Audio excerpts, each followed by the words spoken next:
Yo, what's up guys? Welcome back to another video. This is going to be a fun one. We're going to be taking a look at the topping deck lists from the European Nationals that happened this past weekend. Then we're going to be making our own tier list and kind of giving our own predictions and thoughts for the North American Nationals that's coming up. And we have a special guest on this video. It's my buddy, my guy, Brandon from the Ramen Bowl. What's up, Brandon? Hey, how's it going, man? I appreciate you having me on. Super excited to be talking about some of the best players in the world competing at the national level and kind of seeing what decks are going to do well. I'm sure that we have some very strong opinions on certain decks. Yeah, man. No, it's going to be awesome. Thank you so much for coming on. And yeah, let's just get started. Let's jump into it. Absolutely. Let's go. All right. So first, well, first of all, actually, shout out to Orange Samurai for kind of like compiling all these lists. I believe he was at the Nationals, so actually really appreciate it, because I don't know if anyone else is compiling these as well as he's been doing. But I thought we'd start off with... Yeah, I'm surprised there was no... Oh, I'm sorry. I was going to say there was no centralized area where we could view the deck lists, unfortunately. Yeah. But yeah, no, it seems like he made a post and was like, hey, any top 64 players... Yeah.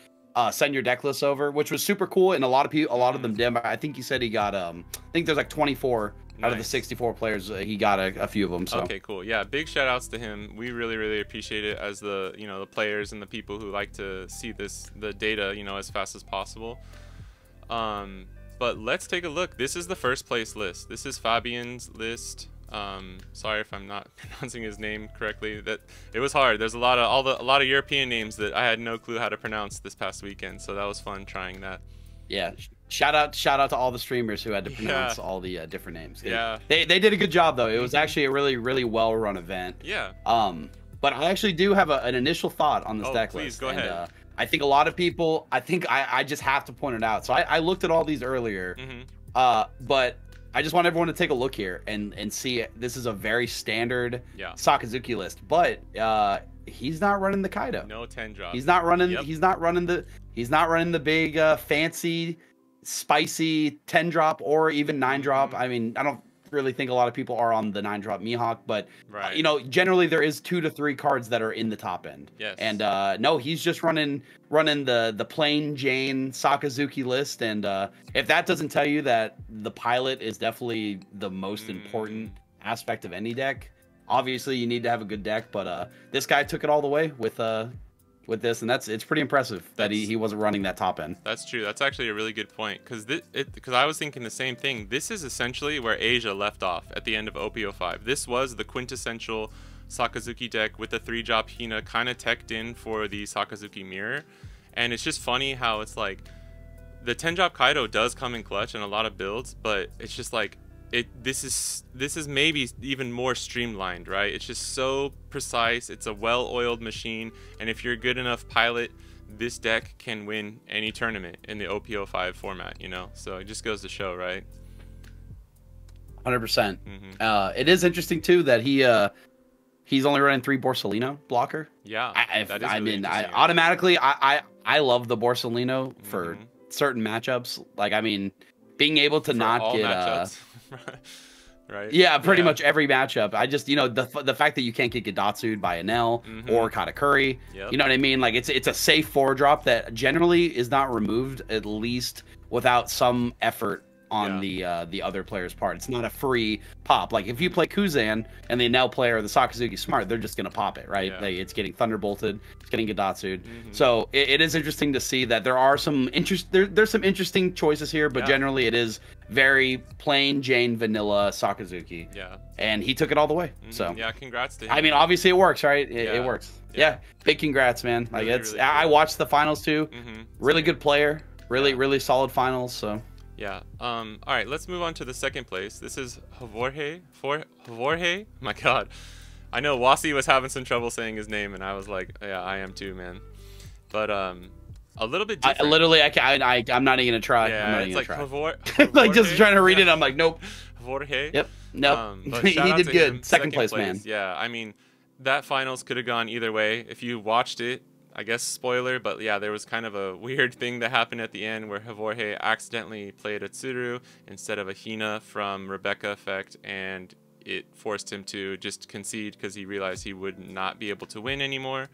But they did kind of like play it through like as if what would have happened, and it still looks like that Fabian would have won. So that's good, I guess. That's a good way to maybe, if you're gonna make a mistake like that, that's how you want it to end up being, right?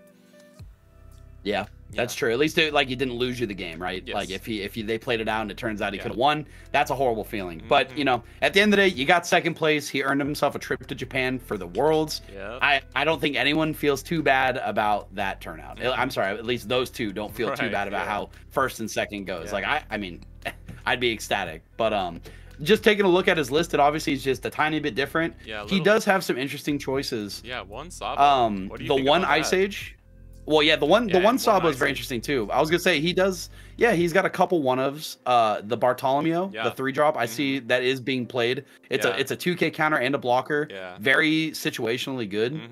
The Sabo, I'm surprised he's only running at 1. Me too. I just feel like in the mirror match, Sabo can be such a powerful tool to be able to stop your field from being wiped. Yeah, it buys you a turn. That it's hard for me to think that less than 2 is the way to go. Yeah. But obviously, you know, he seems to be working it. Yeah. But exactly. But the one Ice Age is what is that baffles me because I think Ice Age is just such a good card. And I mean, anytime in a Sakazuki game, if you're facing off against one of the many decks that have an incredibly high top end, which is that Ice Age is like it's I'd say a good 90% of the meta has some form of top end that's really good, except for maybe the Zoro decks or that's like maybe, you know, I mean maybe Sakazuki is gonna 100%. The big moms and the all the yellow big monsters are huge threats. So one Ice Age is interesting. That's a interesting choice on his part. It is interesting, but I mean,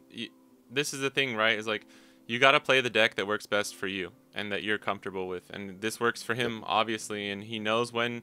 The thing is with Sakazuki is you can cycle so much that it's like you really can afford to tech in more of those one-ofs because you're gonna see them eventually or be able to get them back. So that's such an amazing quality about this leader, you know. Yeah, that's so true. It's just it's literally a draw engine on wheels with the side ability of -1ing, you know. It's a very, very good leader, and we're gonna talk about that here in a second. Is it the best deck in format? Spoiler alert. Yeah. Maybe. All right. Yeah, maybe. I don't know. But let's talk about some spice, because there were like 800, I believe, Sakazukis at the tournament, which is wild. Plus, there was like over 2,500 players there, which is also wild. I believe that was up to now the biggest One Piece tournament that's ever happened, which is cool and crazy. 100%. Yeah. It was huge. Yeah, super huge. So we got Mattia in 22nd place with a Zoro. So because there's so many Sakazukis, you're seeing some Zoros. And Brandon, I want to know your thoughts because you were a pretty big Zoro main for a couple sets there. So I'll throw this one to you. What do you think about this list, and like what do you think about the current meta with Zoro? Well, so I'll be honest with you. I actually do have a current Zoro build that is been dominating locals. Nice. Yeah, I mean I've won a few big local events just with Zoro because for one, it's in a meta where the amount of resources that you have to use to get rid of bodies is it's really not that much anymore. Sakazuki is such a easy deck for you to wipe your opponent's field. A deck like Zoro, you're spamming the field with these little 1-drops and your rush characters, your 5-drop Marcos, which has it's almost got a little bit of an invulnerability to the KO effects because it can respawn itself.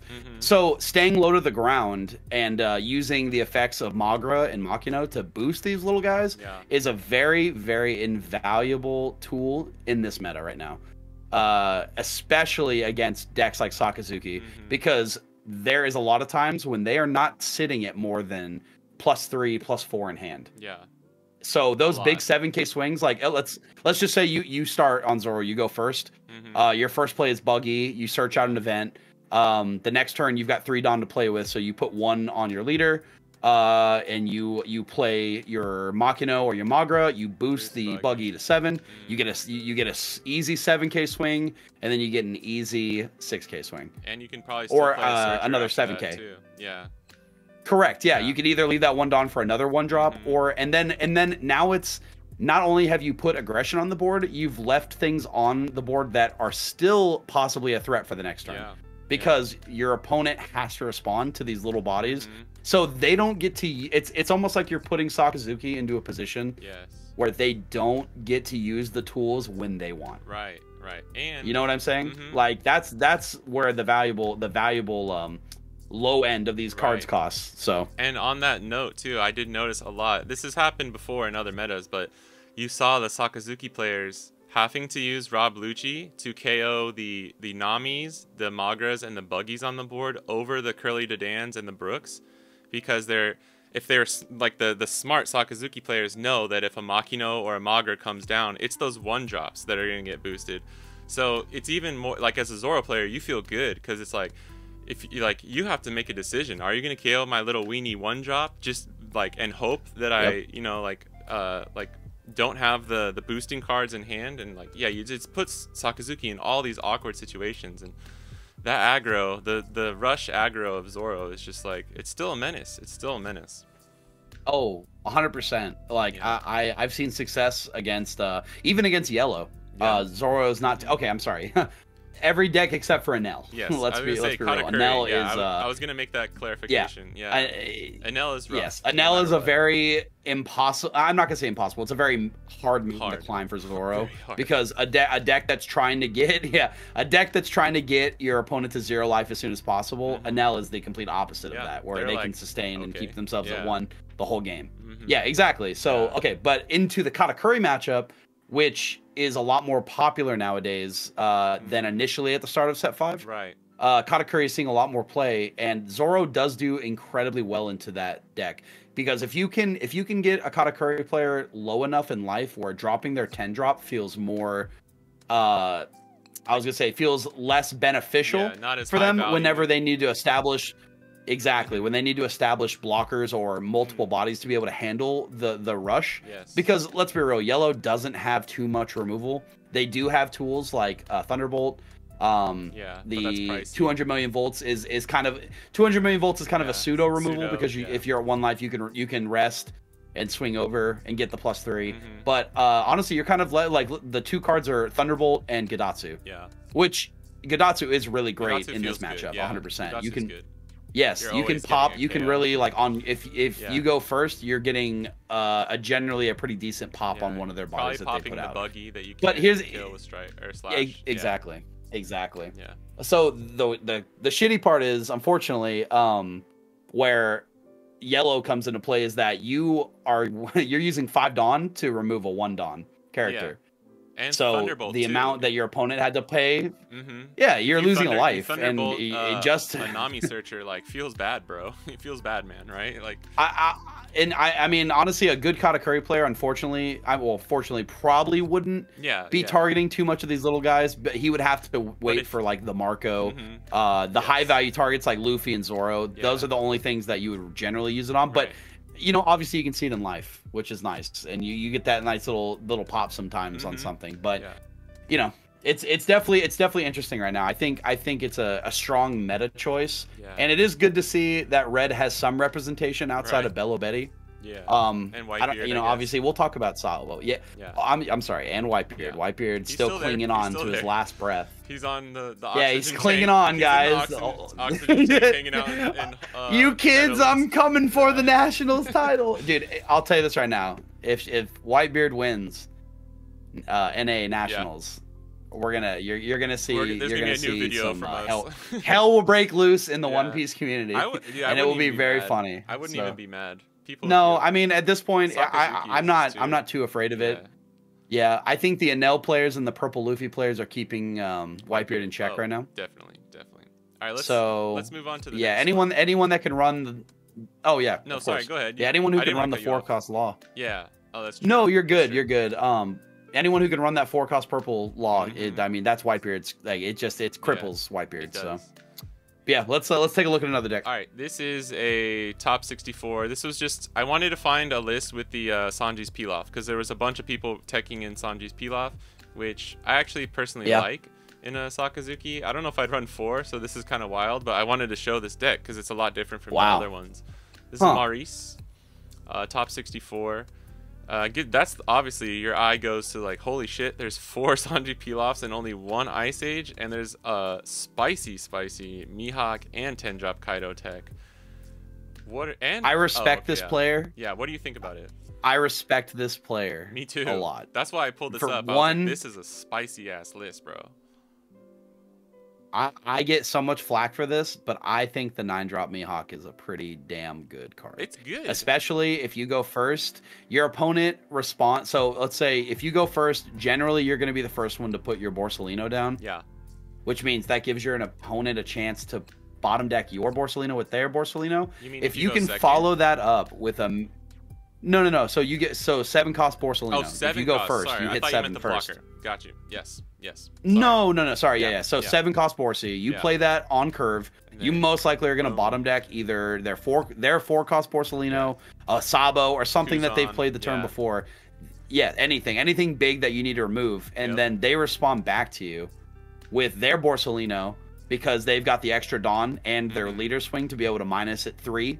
Yeah. Most likely, if they have the right setup. If you can, it does for sure, and especially it's a game of chicken, right? It's like who can remove the other's body fast enough, and then who can sustain their characters first, right? So if you can respond back to that play with a 9-cost Mihawk, I personally have seen many games that 9-cost Mihawk can come in handy.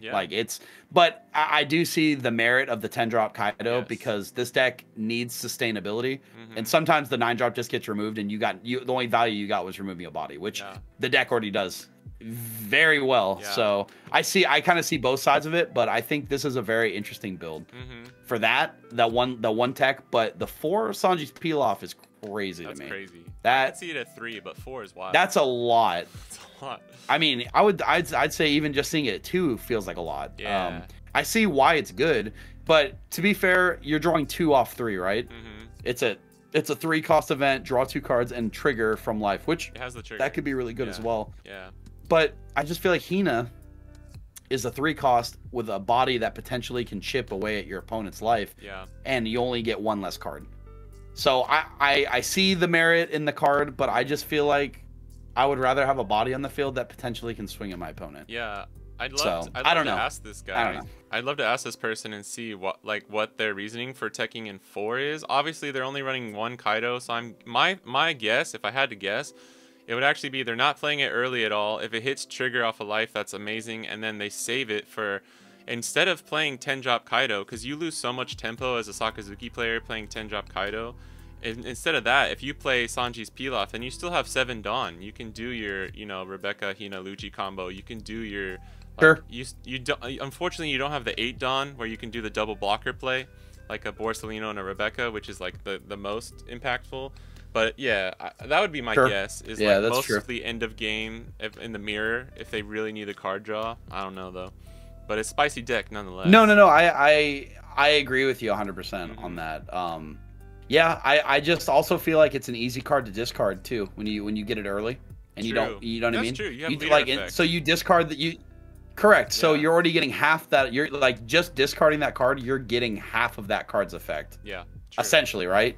Because you didn't need it. Because you didn't need it, so you can just exchange it for a card. Yeah, I think that's a good way of putting it.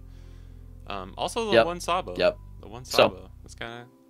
Yeah, it seems like a lot of people are on the 1 Sabo because for one, it's cyclable. You can pick it back up with you can actually pick it up with Monshuri or Rebecca. Yeah, because Rebecca's 3 through 7. Yep. Monshuri is 2 through 3 through 5. Yeah, 3 through 5. Yeah, it's 3 through 5. So very cool. Like I think this is good. I think this guy went for a little bit more of the tech side, and I think he was preparing for the mirror match more. This is definitely more of like I'm preparing to fight other Sakazuki deck lists, and it got him top 64. So congrats to him. I see the merit for sure. Yeah. It's definitely interesting. So all right, let's take a look. Getting into some of the other lists. Yeah, see, top 16. This is the list that I saw Yeah, this is the list that I saw, and it instantly was like, this is very similar to my list, and I was very happy to see that. Me too. This is really similar to the list for OP05 Enel. For anyone that doesn't know, I live in Japan, so I'm currently playing OP06, but I do like to play the OP5 meta as well. Like while the North American meta is doing it, and outside of the Rush Katakuri, this is really close to the build I like to run, especially like the event ratios and stuff. 100%. 11th. Yeah, no, 100%. Donut. Sorry, I don't know how to say that. I love, dude, the fact that this is a top 16 list. So what's different? I mean, it has all the. I mean, obviously. How close? Okay, is it so I can. I'm not running. I'm not on the 4-cost Katakuri. Yeah, the Rush. I like it. Yeah, and to be fair, if I would run it, it would definitely be a 1 of, possibly a 2 of. Yeah. I think 1 is completely fine. Yeah, it's just I will say this right now. If you don't, Enel is a very costly Rush, and you can actually trick your opponent. If you've got 7 Dawn standing, he's over here like, oh, okay, I can stop a 7K swing. I can get out of 7K. But if you drop the Katakuri and you happen to have less life, if you're at 0 and your opponent's at 1, you drop the Katakuri, you get to look at their life, get an idea of what's going into their hand, and then you're getting to swing. Yeah, you get the rush on that. Super strong. So it's a 9K. And so I think for the same, exactly. For the same amount. Correct. It's the same amount of Dawn. Yeah. So I see the merit, and I think he is good. But yeah, so my differences here, I'm on 4 Shirahoshi. Yeah. And I'm on 4 Katakuri. Yeah. I'm on 4 8-drop Katakuri, 4 Yamato, 2 Linlin, 2 Enel. So that's my top end. And I'll be honest with you, I don't think I would change anything. It feels so strong right now. I just feel like I've got a tool for most scenarios. Yeah. And worst case scenarios, you end up with a bunch of high end stuff in hand, right? When you hit a trigger, those are the things you can discard. You've got free choices to discard from your hand. And leader effect. Yeah, that's what I'm saying. Yeah, anytime you hit a trigger or leader effect, you've got easy cards right there. Multiple ways. So exactly. So I'm on the 2 Conus. So for some people who don't know, the spicy tech with Conus is not. Yes, it is a 2K. Yeah. That's searchable by your little guy right there. What is his name? Shura. Thank you. But if you're at 9 Dawn and you don't have Yamato, you can actually drop you can drop Conus and then play your 8-drop Katakuri to then heal the 2K. So I see a lot of people teching that, and because there are times that you are sitting there with nothing on the field, and maybe if you're in the mirror match or your opponent has nothing that you want to bounce back to their life because they're already ahead so far, that play helps tremendously. Yeah. Just being able to get the life, and that 2K is coming back to your hand, that is enough to sometimes that's enough to sustain you long enough for you to get the momentum back and swing back at your opponent. And it's a searchable. So I do that off of Shura, which is the main reason I was running 100%, because I like to have at least 10 to 12 2Ks in most of my decks, and then with this one you're only getting up to 10 with the 2 Conuses in there. So I think that's kind of the bare minimum, just for me. 100%. Yeah. Yep. But then besides that, Shura, I am on. Or sorry, go. I run 2 Shura, so I was on 3 for the longest time, but I can't tell you how rough it feels to, and I'm sure every NL player, if they're listening to this, every time you play Shura and you bottom deck a Yamato or you bottom deck Katakuri or anything that you need, it sucks. It's very painful. So, and I know how good of a card it is, because any kind of card that can hit from life and give you a potential swing the next turn is good. But there are times when I don't even want to search, because I'm like hoping that I pull the Yamato, right? You want that Shura Hoshi off. So, but you don't want the Shura, right? Yeah. Yeah. I don't. Yeah. You definitely want the Shura Hoshi. That's why I have her at 4. Anything is what I meant. Exactly. And so that's why I've got mine at 2. So I respect that this guy's on 2 as well. I think 2 is still enough where you're gonna see it. It is. And so you don't really feel like too bad. Yeah, you can try and mulligan for it. Exactly. It's a lot harder, but you still can if you really think you're gonna need it. I respect the 2 as well. Sure. I know. I forgot his name. I'm sorry, but the person who won the LA regional like a few weeks ago was only running 2 Shuras, and I think a lot of people started teching it after, teching it only 2 after that. Plus, there are some Yamato lists, the yellow green Yamato and OP06 that only run 2 Momonosuke. Yeah, kind of the for that Wano. same, I'm sorry. Yeah, it's the It's not the Wano package. It's the. Oh yeah. Two sure. I was gonna say the Skypiea package. Build. Yeah, no, but even in Japan, I'm seeing a lot of people only tech in too. So I think that's like a cool thing that's kind of happening in the past like couple months. Sure. It's a cool. I like it. I respect it. Something I never really thought about that much before. 100%. Yeah, and on the surface, Enel does feel like it has lots of open spaces for cards. Yeah. In my mind, it's a little bit tighter than what people realize. Like there are flex spots, but not as many. Not generally, like it's not as much as you would think. Because I mean, think about this: you have to run 4 beige, you have to run 4 Yamato. Yeah. You have to run at least 3. I'd say you have to at least run a good chunk of events, right? Like this guy's got a little bit of a different package, but you're running the 4 dog, you're running the 4 Sanji or the 4 Brule, the 4 of the Ohm. Like you've got, and obviously you got to run Gedatsu as well. So there's things in this build that are like you have to run, right? Like there's just a very set. So decided already. Yeah, exactly. Yeah. But I think a lot of the flex spots are in the events. True. I think some people aren't even on the L Thor. I was about to talk about it, but my event list is I'm looking at 2 El Thor in mine, 3 Thunderbolt, and 4 of the 200 million volt. Let's go, Amaru. Best yellow event. Yeah, dude. I've been saying this like so much lately. Amaru at 4 all day, bro. All day. It's all day. There are so many games that you have to see it. Can just win. Yeah, and so because if you see Amaru, yeah. Well, let me even tell you this too. If there's actually a spicy way that Amaru can work, it's like this is a very specific scenario and it doesn't happen all the time at all. Okay. But if you're on your last life and you haven't used the Nels effect, you've got 2 cards in hand. Oh yeah. So they hit the last life. It's Amaru. You trash those 2 cards. Yep. You get the heal from Amaru, and then Enel. Yes, exactly. Enel heals you, and you don't have to discard a card. Yeah. You just healed twice for the same amount of cards. Exactly. A lot of people, I mean, obviously, like it says it on the card, but there are a lot of players who don't really realize how strong that can be, especially if that last life is a trigger.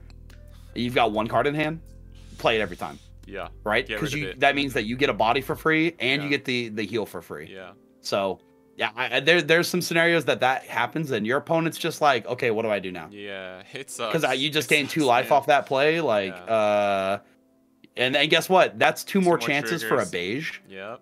For a Thunderbolt. For another body. It's just so strong. It is. Like that's why Enel is I feel like there's a lot of hate on yellow because it's a very jackpot deck.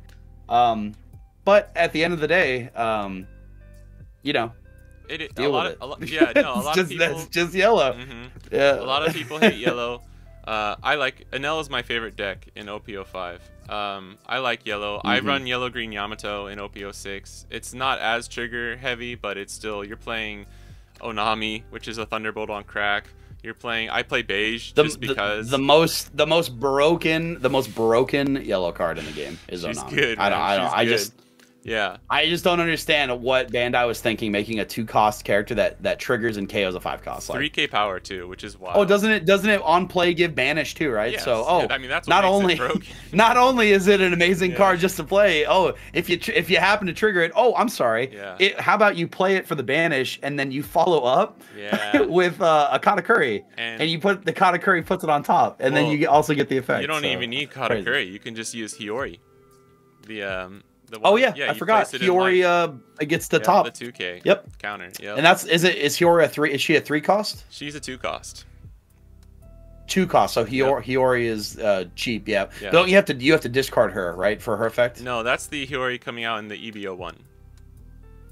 Got it. The green one. Got it. I know. I'm not super up to date with OP06. I need to start preparing. But yeah, it's okay. We're talking about OP5 now. But let me just say, for all the yellow haters out there, I get it. I totally understand. Trust me, I get where you're coming from. But this is the mechanic that the color runs on. Yellow doesn't have the removal and the card cycle and the powers that Sakazuki does, right? But I get it. There's things that are more RNG when it comes to yellow, and I can understand how that's frustrating. But if you love the game, if you love One Piece, you should really try and just like figure out the best way to work around it instead of just complaining about it. Go complain to your friends when you get Sanji double beiged as your last 3 lives, okay? Go home, scream into a pillow, crack open a freaking beer, like chug the beer, just let it go, right? But like when in the greater, dang it, I got Sanji'd at locals today. Damn it, I was honey. gonna swing for a game, and dang it, Sanji hit the field, honey, and I lost the game. Yeah, it's like it sucks, day? dude. Yeah, it sucks, yeah. but I just want to get that like message out. I understand. Don't hate the player, hate the game. That's all I'm saying. Don't get mad at yellow players. God dang it! Damn it, Bobby. God dang it, Sanji! You keep playing. God dang it, Sanji! I love it. Yeah. I love it. Yeah, That's so true though. Love. I'm 100% on board. Yeah. Yes. Yeah. I think every deck has a place this annoying thing in the about format. it. Yeah, yeah. But I get it. I get tilted too. Except we all for get tilted, bro. Except for what? You know what? Yeah, I was gonna say except for Whitebeard last set. That, oh yeah, you know, yeah. I was okay with it dying. So yeah. I'm just no. I think we all were. I think we were all okay with that. Yeah, I think everyone was just tired of red in general. Get out of here. Yeah. He wore his welcome out. Yeah. But let's take a look at another deck. Let's see what else is on there. Oh, keeping the yellow chain going. This is the 12th place Katakuri, and this was Mirko, and he was on the stream at least once, I think twice even. Really, really good Katakuri player here, and I'd say kind of a pretty standard OP5 Katakuri list. What do you think? Sure. Yeah. What I do like is that he's running. He's on the 8 events. Yeah. He's running 4 and 4. I think that is the way. There is one thing a little. You know what? I mean, a lot of modern Katakuris are running a good chunk. They're not. I don't think they're running 4 and 4. Yeah. There are some that are, but ratios are pretty unique. At least, yeah, right? Yeah, it's good though. I think this is a really solid build. Yeah, I see that there's a really interesting tech here with the 4 10-drop big bombs. Not a lot of Katakuris play the 10-drop big bomb. You know, I thought you were being serious because I'm sorry. You're like, wait, hold on, no, just kidding, guys. The 10-drop big mom is the most broken card in the For real though, it's so good. In OP06, people have been taking it down to 3 or 2 even sometimes for Katakuri players. But that's just because there's so many other good cards. But in OP05, I just feel like they're wrong. Because 10-drop is so. It is really good. It is really good. I heard it's. I just feel like I mean. I know. I heard it's okay. This is but, the card I hate the most in the entire game. Like, I don't care about your triggers. Yeah. I refused to play Katakuri back in the day just because I hate 10-cost Big Mom more than I hate triggers. Like, you know what I mean? Like, that was always my huge complaint, is I hate 10-cost Big Mom. Yep. We need to get it banned. No, I'm just kidding. It's a good card. On the real, I do want to mention one thing about it. Because Big Mom is an amazing card. It's incredible. It is the fact that it's locked down to Big Mom decks, like, you know, Big Mom pirate decks. Yeah. That's good. Thank God. Oh, yeah. The one thing about it that I think that they over-tuned the card-wise, because I just wanted to say, it's a 10-drop, so it's maxed on, right? That's your full turn as you're playing this card. The fact that you're swinging 2 life, one opposite of your opponent and one on towards your end, right? You're swinging like one away from their life and one into your life. That, and the fact that it's also a 12k body, that it's just nuts, dude. Like, I think it's an overtuned card. It's just an overtuned card. It's like that should be a 10-drop 10k. Yeah. You know what I mean? Like, it's just the fact that it's a 12k and has that effect. That's the crazy thing, man. It's the 4 Emperors, so I think they felt like they had to do the 12k. So, but yeah, it could have. Well, 9-drop Whitebeard, man. 9-drop Whitebeard is. That's true. Yeah, Kaido. But I think 9-drop 10k. But all of the 10 drops are 12ks, is what I'm trying to say. Are they? I don't know. Are all the 10? I think you're right though, because think about set one Kaido, even 10-drop 12k. Yeah, actually, no. Well, yeah,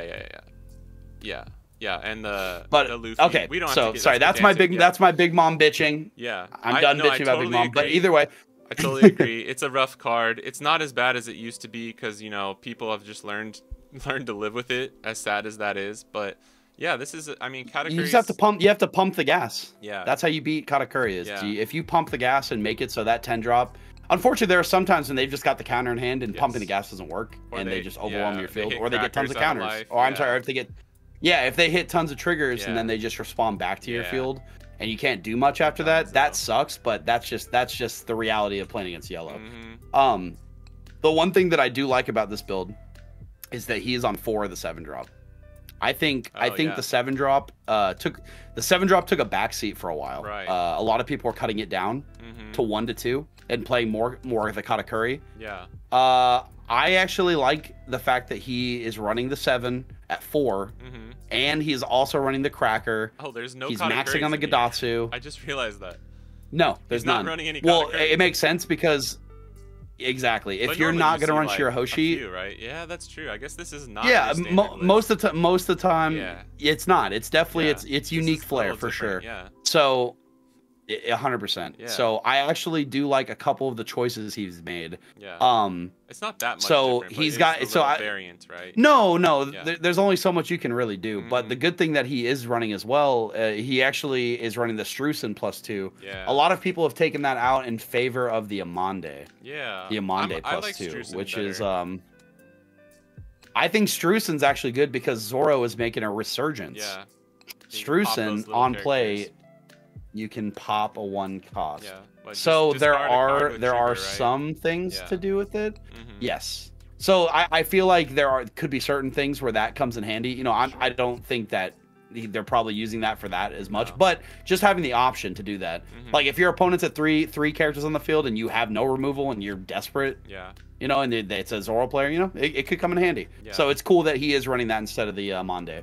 Yeah, but besides that, it's definitely pretty standard. Like it's got the full most people aren't on the 4 crackers too. Yeah, so that's not always. That's 4. a little different. Yeah, I like it. I also really like no brulee either. Yeah, that's true. This 7-drop actually a lot more different than I realized. Because once you realize the cards that aren't there, you're like, oh wait, this is a little different. But I like it. 12th place. I mean, sure, it's working.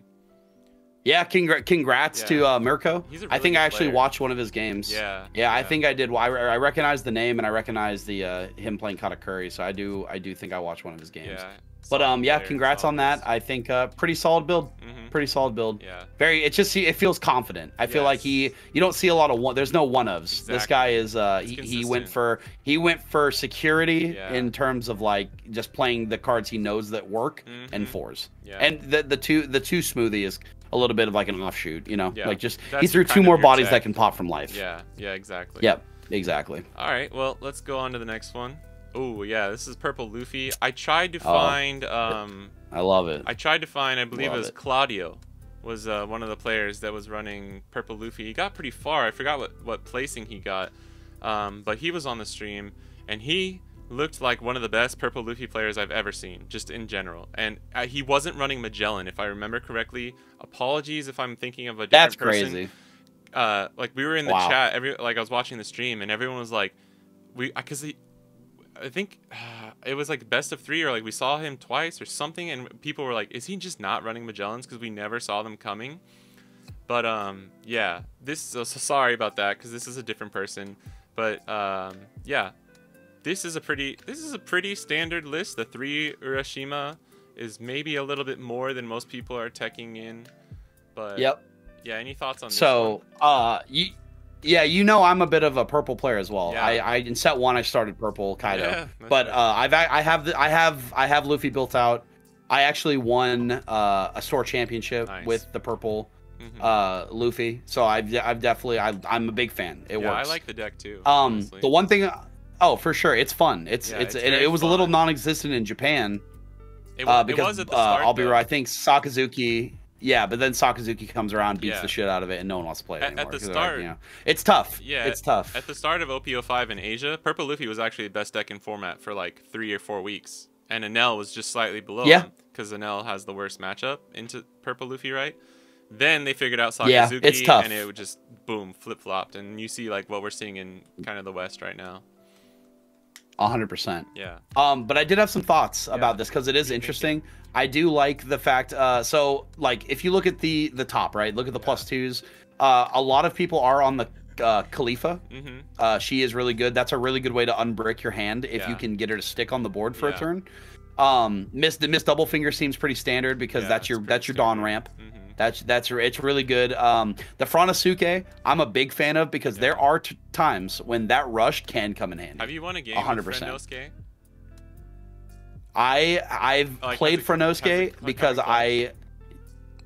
I've gotten someone to 0 life. Okay. I've never like had the game-winning swing. No, but here's the thing: your opponent countered out, right? Yes, exactly. So, because I think you have to attach 1 Dawn to it to make it a 5K swing. And then so it's essentially a 6K rusher for purple. Yeah. So, yeah, you have to be 8. Yeah, something like that. Yeah. But so I think I remember like I got the opponent to 1 life. I swung trying to get them to 0 for the next turn, so they couldn't. You know, they'd have to respond with a blocker or something, and it gives your opponent way less options on their turn if they have to defend their life without, if they've got no life left. So I remember they countered out, and they were like, "Oh, he's got no swings. He's probably gonna place like a blocker or something." Threw the Franosuke down, attached the rest of the Dawn. I think I swung like 6 or 7, got that last life, and now my opponent has to put a blocker down. So now they don't get to respond with another big body, or if it's yellow, all they can do is drop their Yamato, which means they don't get a chance to swing over your board because they don't have the Dawn to be able to do that. So now it's either don't heal and lose, or heal and have a very high chance of losing. So putting your opponent in those scenarios is really solid. So definitely like the tech there. Very cool. But yeah, I like Franosuke. It is weird seeing that he's only. Oh yeah, for sure. He's a great 2K. He's got value, and he's most of the time you're just gonna pitch him as a 2K. Right, exactly. But besides that, the fact that there's exactly. The 2X Drake's interesting. Generally I run 4X Drake. So I think that there's times when playing him and getting like your opponent's at 2 or 3 cards in hand. Oh hell yeah! They run out of cards very fast towards the end. If they have 1 card in hand and you're like trying to just make sure they can't play that trigger off of life, if it's a discard, like there's a ton of situations where that getting them to discard a card from their hand is just so good. Yep, 100%. So in my mind, I think he's more valuable than just the 2 of. So I don't know. I think you'd have to choose between the Franosuke and that. I think you just got to, depending on what you want. But yeah, you don't have to run these 4K these 4-cost 6K bodies vanillas. That's probably what the other. You've already got page 1. Really from that. Yeah. Sure. It is nice to have the option though. There are some times when you swing. Like if you go first and you swing 5K and your opponent, if you've got law in hand and you're hoping that they take that life to go to 7 so you can drop the law. Most players don't. It's really I can't imagine a reason why you would, unless you're trying to stop your opponent from doing something or you forget. Well, you want so having another backup. Yeah. Like if you want them to have to -1 early to play the law, but more often than not it ends up hurting you. So most people will just counter out so that they don't have 7 or more. I just can't imagine a scenario, right? Because like here's the thing, you take the life, you go to 4 and you play the law and you go back to 3, the only thing that's really happened is that you've lost 2 cards and I've taken 1 life. Yeah. Right? I mean, most like of the time, that's the only thing I could think. I've seen people like try and do that, and to just make sure, like I think if you have a deck where it's like them getting that early 5-cost blocker on the field is gonna hurt you, or getting Magellan, like if you like even in like I don't know, even some I guess Anel sometimes you might be okay. I don't know. I've seen people do that, but I agree. More often than not, I'm always going to throw that counter and make sure I cannot get hit by that 4-drop law because there's only like a few. Well, it depends on what you have in hand, but yeah, there's only like a few small scenarios. If I got to pick the card, if my opponent plays law and I got to pick the cards I discarded, I could see that. But if I give you my hand for you to grab something and you take my 9-cost Yamato, my 4-cost Ohm that I was gonna play next turn, all right, so you've essentially taken away my end game and my mid game. Look, just off that 1 card. So I just it's hard for me to imagine not dealing with it. I don't condone it, but I have seen people like kind of try and 5-head their way to like make the Luffy lose the ramp. Yeah, it's like it's a huge risk, right? You're baiting them to not get as much ramp as they would, but you lose 2 possibly really crucial cards out of your hand. So I say most of the time it's not worth it. Or they don't have it in hand and they drop something and you're protected from it. Right. But yeah, I 100% agree with you. But just looking a little bit over the list. Besides that, everything feels very standard. Pretty standard, yeah. Poly's great. Poly's great for on your 7-Dawn turn. Magellan's the GOAT. Magellan's the GOAT. Yeah. Like I'm telling you this right now, that if you get it off early, that card sticks on the field unless you're playing against something that can bottom deck it like blue. Your opponent literally cannot swing over it, and if they do, they've dug themselves into a hole so lose. Deep that Yeah. they're.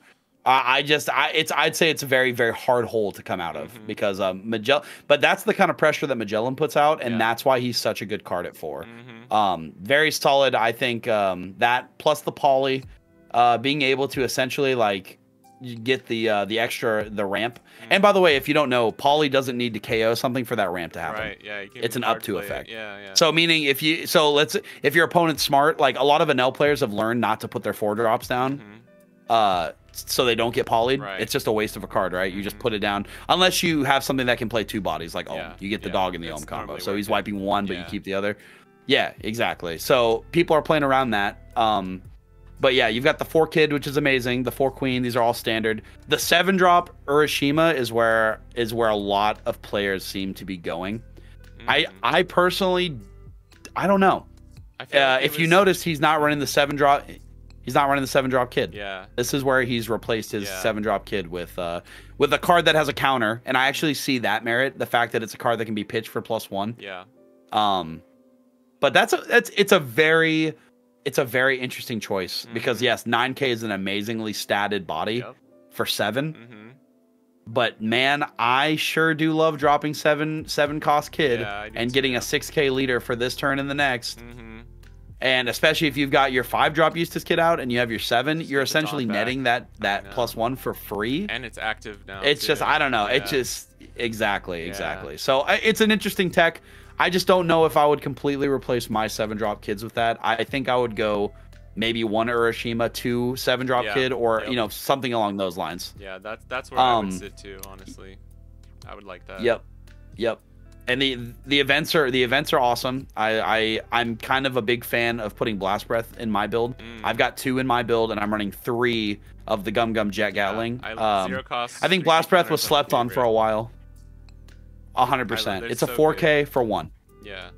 It's a 4K for 1. Dom minus hurts sometimes, but the Blast Breath. I love the zero cost event too because there's so many brick cards in purple that like generally that +3 doesn't hurt. Yep. Definitely a fan for the end game scenarios, but the Blast Breath is what makes the deck so hard to deal with in the end because purple can overwhelm the field so fast. Yeah, you have like so many to the point where they can put multiple bodies. Yeah. Yes. It's really easy and to it get hurts 4 or 5 lot. Even 6K bodies with those blockers, and you're like, once you have 3 blockers on the field, you're just like, they're blocking each other, you're just countering out, and it's really not that hard to establish a huge board, unless maybe you're playing against Sakazuki. Sure. Yeah. Sure. 100%. So I think it's a good choice. Very interesting. I'm glad to see Purple Luffy did, it definitely, hitting top 32 is awesome. Unfortunately, it didn't look like there was a lot. I don't think there was very many that hit top 16, if any. Yeah. So that's kind of unfortunate. There's a lot of Sakazuki. Made it in the top 16 actually. I'd have to take a look at that. I don't know. I forgot. Yeah. Well, we still don't have the full list. Right. So we're not 100% what is made what, but from what we've seen, it looks like there are a lot of Sakazuki and I think some yellow. No, they said on stream actually. Surprisingly, what the Anami. top 32 and the top 16 were, but I forgot. Yeah. Yeah, it was. I mean, we all knew it was mostly Sakazuki. But let's move on. I have 2 last ones here, real quick. This is a red purple Luffy. This was top 64, so not top 32. But I thought, hey, let's just put it in here, cause I like this leader a lot. Nothing too crazy, honestly, going on here. Just a pretty solid deck list. I don't know. Any thoughts on this? There's nothing too crazy. I'll be real. I'm not a purple red Luffy believer. Really? I think this deck gets outclassed. I think once people kind of learn that you just 6K swing at them nonstop until they run out of resources, and then it's tough. And I'm not saying it's like they can't sneak wins. They definitely can. They can sneak wins for sure. I actually think the rush version, especially when they're double dropping. Yeah, like I think this is probably the best variation right here. No, but I think even more like the aggro rush. Gotcha. There was one that like topped in Japan at the end of OP05, and it's just like balls to the walls the whole time, just like even more rush than this. Sure. Yeah, I don't think you don't run 10 drop Luffy. You maybe don't even run the white beard or Newgate. You just run like It's essentially the Whitebeard Straw Hat Rush version, but just red purple Luffy. I'm kind of more of a fan of that version, but this is still really strong, obviously. Sure. I think the 10-drop Gear 5th Luffy is very, very, very intimidating because that's powerful. With your leaders. So if you think about this, you 10-drop Luffy, right? After you've swung, you've done all your characters, you've done as much damage as you can on your opponent. Yeah. You drop the 10.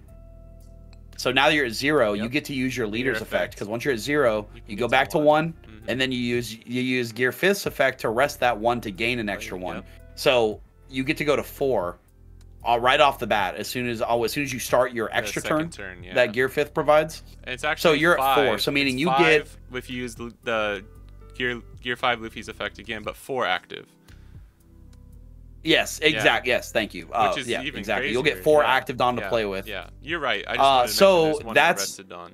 No. You're right. You're right. 100% because you do get the effect again. Yes. So that means that you essentially get a 10k and a 12k swing to close the game out if your opponent.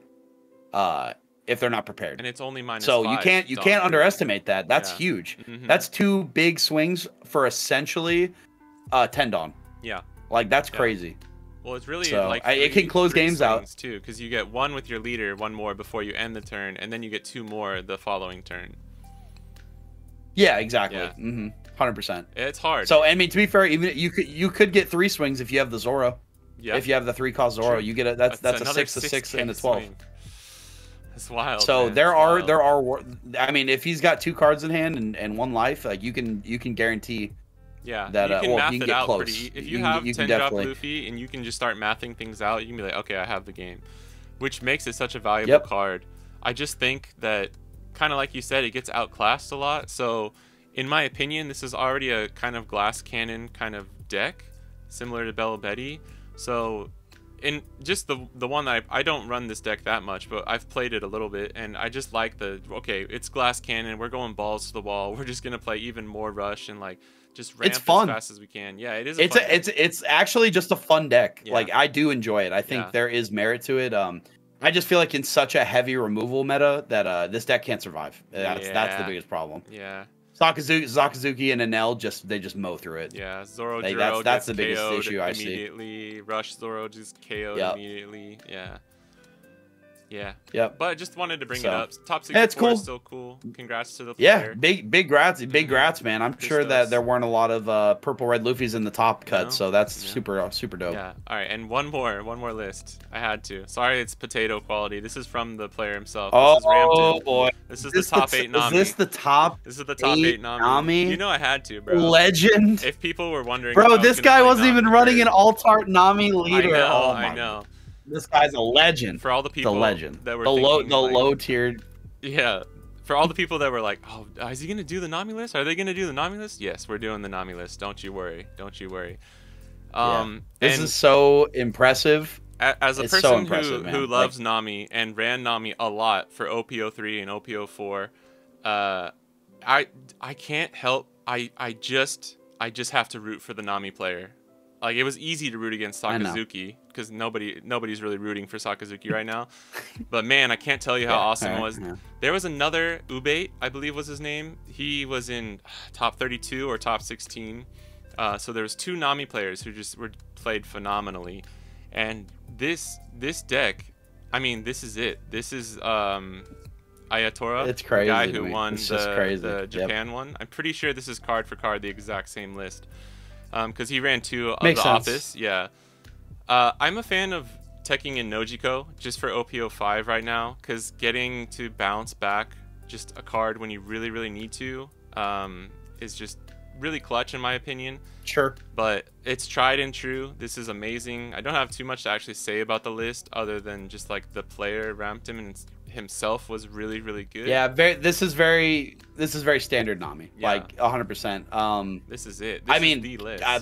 Huge. I'll be real. Huge congratulations to this guy because first of all, you're swimming. Yeah, Nami is essentially swimming with all the sharks right now in this meta. Yeah. It's a very, very, very, very, very tough hill to climb.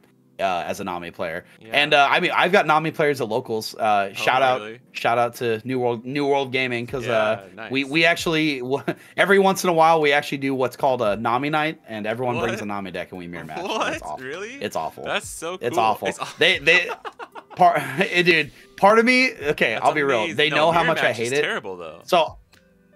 Yes, that's the whole point. Everyone, they're like, "Oh, we just want to suffer," and I don't even want to do that. Personally, I think it's just to make me suffer, because they love Nami. Yeah. Like, a lot of them love it, and I'm just like, I hate Nami. Yeah. I've actually lost the store championship, though. The first one that we got in America with the Luffy, which is a $500 card now, by the way. Yeah. I lost to a Nami to the finals to a Nami. Oh my gosh. Yeah, that's crazy. Yeah, trust me. Yeah. Trust me. I know. I was like, so I have a personal vendetta against it, but no, it really, it's one of those decks that, if you know it, like, it's almost like you can't be mad. No. When it high rolls, when they see the stuff they need in trash, that you just can't do anything. Like, it's just that's how the deck works. Like, it's a very luck based deck. But yeah, I just not much to say outside of I'm impressed. Yeah. Very impressive run. Seeing Nami at the high level like this is always the best. Like, yeah, if you're at locals and you play 3 Namis in a row, even a Nami player wants to, like, pull their eyes out, right? Like, that's not fun for anyone. So I totally understand that. But, like, seeing some of those high level matches, like if you've seen Ayatora, the player who won the CS with Nami in Japan, it was wild. Dude won, he was on stream twice, won against Whitebeard, which is really hard for Nami, and then won the finals against Red Green Law. Like, my guy was just hot. He was crazy. He was on fire. And he just put on, like, what I still to this day I believe is the best masterclass display of running a Nami deck that I've ever seen. So if you wanna learn Nami, go watch that video. It's on the Japanese, like, One Piece YouTube channel. The streams are all still up there. I'm really sorry, I don't remember which one it was. Yeah, I don't remember which prefecture it was in, but you can find it. Ayatora is the player. Yeah, really awesome. So I just wanted to give Rampton a shout out, because it's not easy going to a tournament like that with Nami. So huge shout out to them. Nope. I do want to point out the Nami mat, and the guy's Twitter handle is RomtonSNami and @BestNamiEver. Or yeah, awesome. So this guy, I was gonna say, this guy obviously lives and breathes the Nami bathwater. I think he likes Nami. But now that we've gone through some of the EU deck lists, how about we start making a little tier list ourselves? Let's jump into the tier list. We'll go through this kind of quickly. We don't have to take too long. But do you want to start off with the meta decks, or should we just run through, like, the non-meta decks first? Let's do the non-meta decks first. Yeah? I say we just, how about we just go down the row? Let's just go down the row. Oh, okay. Start at Sakazuki. All right. So and let's go over the tier list just real quick. So we have best deck in format, which is self-explanatory. Yep. We got S tier, which is your, like, your 1, 1.5, A, B, just for fun. Yep. Maybe a pet deck that you're bringing to locals. Unplayable, it's just not really gonna work right now, maybe sometime in the future. And then we got the trash. Yeah, Sakazuki goes there. Yep, exactly. Just kidding. And then OP06 predictions. We're probably just gonna end it off with what we think OP06 will be like in North America, because it's already out in Asia, so we don't really need to do the predictions for that. For sure. So Sakazuki. So let's kick it off. Yep. All right, guys, we're done. That's it right there. I think it's unequivocally and undebatable at this point. I think that we have to put Sakazuki in the best deck in format. I agree. It's it performs the highest. It's doing the best in tournaments. Yeah. We don't have too much data. We have a decent chunk, but we don't have as much data as other sets because because we're out of the rotation of regionals and things like that. Yes, exactly. But I think we can all agree, everyone can agree, that it is the best deck in format currently, and even if it's only by a slight margin, because it's not unbeatable. It's not an unbeatable deck, but it does have the best matchups across the board. Yes. So that is my vote for best deck in format. So. I 1000% agree, and honestly, there's not much more you need to even say about that. But what do you think about Enel? Yep. Because I think I would put Enel in S tier. Enel is the top of S tier in Okay. my opinion. Okay. I think Enel is the second best deck in the format, if I'm being honest. I think it's actually very close between him and Katakuri. Right. I think Enel just has the staying power, and it utilizes the luck factor more because it gets to cycle more chances to hit in I get life. what you're saying. So maybe that's why it's a little bit over. Yeah. I agree. Like I'd put it in S. I think 100%. it's the staying power. And let's just do this. Here, we're gonna do this since we all know these are like the top 4 meta decks right now. So let's just do this and we can order it. I actually, funnily enough, I would probably keep it in this order. Would you put Purple Luffy above Katakuri? I don't know. That's you know what? I think I gotta do it like this. I don't know. I don't think I would. I think Katakuri is the one that's kind of sneaking up. Yeah. As being like a really top contender, and people. You can actually really tell like how good a deck is with the amount of people that bitch about it. Katakuri is probably the most. Katakuri is probably the deck that is bitched at the most. Yeah. People just fucking hate getting 10 dropped and it is and you know having it sucks. Enel's pretty close it sucks, now, and we've all been there. I think that Katakuri is more, though. Sure. Yeah. I think that is what it should be, though. I think Enel first, Katakuri, and then Purple Luffy. They're all super close. This is obviously just our opinion. You know, yes. Post in the comments if we're wrong. If you guys have other opinions, let us know. Debate me, bro. Are we? Yeah, absolutely. Are we? So yeah, that's definitely our S tier decks. Yeah. These are the S tiers. I don't think there's anything Zoro else. in S? I don't know if I would. I don't know if I can. No. I think I'd have to put him Zoro in is a very solid A. Yeah. I mean, if we had, yeah, he's. So like, yeah, and here's the thing: is that, well, we're in a very much a triangle meta right now, where Enel does decent into Sokka, Sokka destroys Purple, Purple does really well into Enel, and Katakuri's kind of in the middle that does decent against all three. Zoro is a great matchup into Sakazuki.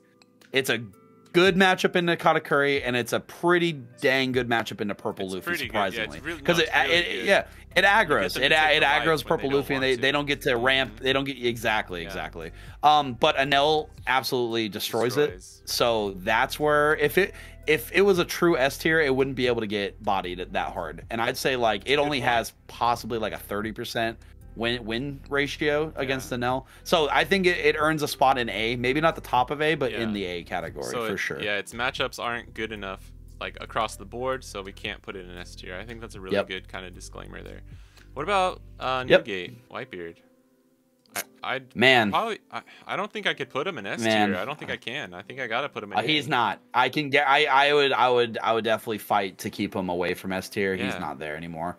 I would even say he doesn't feel very A tier to me, but I'm sure I'm wrong. What about just the end of A tier maybe? He's still really strong. This one's tough. No, it is. This is tough, and I actually a lot of people are over here sleeping on Whitebeard. Whitebeard can steal games, and it's definitely apparent. Especially the reason Whitebeard's doing so well right now is because Katakuri is on the rise. Katakuri does not go well into Whitebeard. That's true. That is why it's very true. Enel, on the other hand, Enel can eat Whitebeard alive like that. That literally, because Whitebeard needs to close games out, and Enel just stops it from happening. I think that Whitebeard deserves a spot in A still. Obviously, we don't know how well it did in the Nationals in EU. Yeah, it had some I would say either high B or low A is where I would consider it. What do you think? Because like we talked about this before we jumped in the call, but we're essentially gonna take our scores and kind of try to find the average. Yeah. And that's where we'll throw them. Yeah. So I think mentioning that. Yeah. I'm thinking low. Yeah, of course. Low A. Low A is where I'm putting it. I agree. So I could be wrong, but that's kind of where I'm leaning. To me, this is going to be the gatekeeper of A, depending on how many leaders we have in A. I could almost see him at like a B in the middle kind of thing. I could see him top of B. Honestly, I could see him top of B. Let's put him here for now. Yeah. Because okay, here's the thing, like the fact that the next tier under is just for fun, that tells me that B is kind of reserved for like, spoiler, like the Lucci deck. The last decks that aren't doing as hot. Yeah, the last like. Yeah, kind of like they're the last reserve of like who can kind of like, I guess if you really want to take this to a regional, you can, but I don't know if you should. That's kind of what B tier is. Yeah. Right? Yeah. All right, what about Let's Nami? no, I still think, you know what? I'll be real. I think Nami. Oh, No, I think Nami's a B. I think Nami's a B it's above with, Whitebeard, but though, if right? you have, because we're talking about yeah, how it plays into the current, no, but this is for the current meta though, so you got to keep that in mind. Like literally, sure, North yeah, American, that's true. LA, NA, Nats. This is like not the compass, like the what we're basing it around, right? I just don't. It's I just feel like just looking at that just feels wrong weird. to me. That Whitebeard, yeah, that Whitebeard is below Nami. Like it's just not. Because here's what I was gonna say. She's a gatekeeper for sure. Like Nami is a good deck that can be a great deck when piloted correctly. Yeah, it's you know what I'm saying. It's so an okay deck that can be amazing if piloted correctly. That's all. That's probably more accurate. Yeah, no, 100%, 100%. Yeah. So let's just leave it there for now. If we, we can always rearrange as we talk more, a little bit more. I actually agree. So the next on the list, next on the list is where I don't know about this. Laws A. Okay. Laws A. Really? You think 100%. So? Law. I know right now it's getting a little bit bodied by Sakazuki, but I do want to mention this though, that there was a Law player that did incredibly well at a big tournament recently. I wish I had the data. I forgot exactly what it was, but Law did actually, you know what? I think it was in I think someone posted on their Twitter about EU Nationals. I think there was a Law player that did well. There was a few. So I don't think we've seen the deck yet. There. Yeah. That might be it. So it's matchups into I would put them at the end. Into certain decks. You can't. I don't think we can move it all the way in. So we'll have to wait. But I think it's definitely I think Law deserves a spot in A because it has so many tools at its disposal. Yeah, it's still a really strong leader. It's still a great deck. It's still a great deck. Okay. And I just can't put it in B because B it's better than that. Yeah, I can't really fight you on that if I'm being honest. Shout out Law players, bro. Yeah. I hate you. No, I love Law as a character.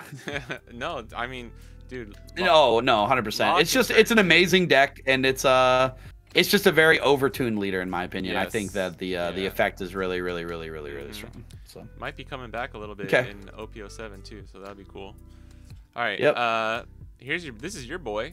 I played green for a bit as well, honestly, in OP04, but this was your main, right? Is that fair in saying for OP04? It was 100%. Yeah. I took it into OP5, wanted to make it work. It didn't. It just doesn't. It gets bodied by Sakazuki. Yeah. But you know what? There are variations that make it. It's not A. I know that. No, I wouldn't put this in I think it's a B. I think it's lower on the B tier Nami? list, if I'm being honest with you. Would you do this? I actually might be okay with this. I'll be real. Can we make a C tier? Sure. I think a C tier it should be just Oops. That's because I'll be real. I think that there's a few that should go into C tier. I actually am totally okay with that because we need like one more. Just for fun is too harsh for some of these decks, right? Correct. So I would put Doflamingo in C tier. Okay. And that hurts. And then Nami is the B tier gatekeeper. I love Doflamingo. I actually like that.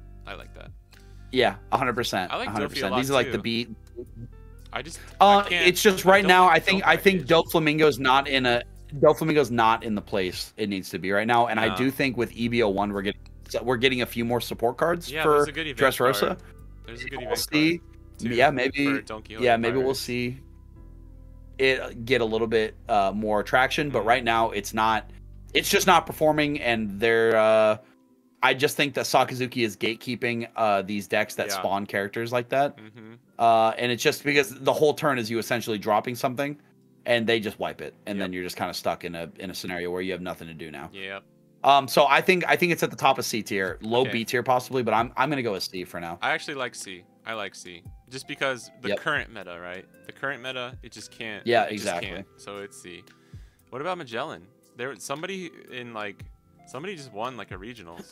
I forget where it was. I think it was somewhere in Europe. I think another person. I think Magellan's a B. Yeah. I think Magellan's a B because the Impel down package is pretty good. It is really good. No. I think right here. I think. Yeah. Yeah. I think that's fair. Magellan's good. I don't think there's too much to talk about because it's not really changed since the last couple sets, but it's got a lot of value, and it's got easy searching out of the Magellan card, which obviously we all know right now that Magellan character is very So good. It's a very strong card into the meta right now. It's just very tough to deal with for some decks. So yeah, I think B is completely fair. Yeah, utilizing the new purple cards from OP05 in the starter deck, ultimate deck. Yep. 3 liters. Yep. But yeah, what about Kinemon? I think it's a pretty solid. I'm not gonna say unplayable, right? but I think for just for fun. Yeah. I don't think I could put him in unplayable. I can't wait. Well, to try since you just did your again in EBO1. Yeah. Well, I was gonna say there's gonna be some new Wano package cards that'll be really fun to try. But I was gonna ask you, since you did the Iron Man challenge, did you have any trouble with Kinemon? Was he Kinemon wasn't too bad. Was he kind of an easy leader? I think if I'm still doing it, because he's still good. Yet, but yeah, we did.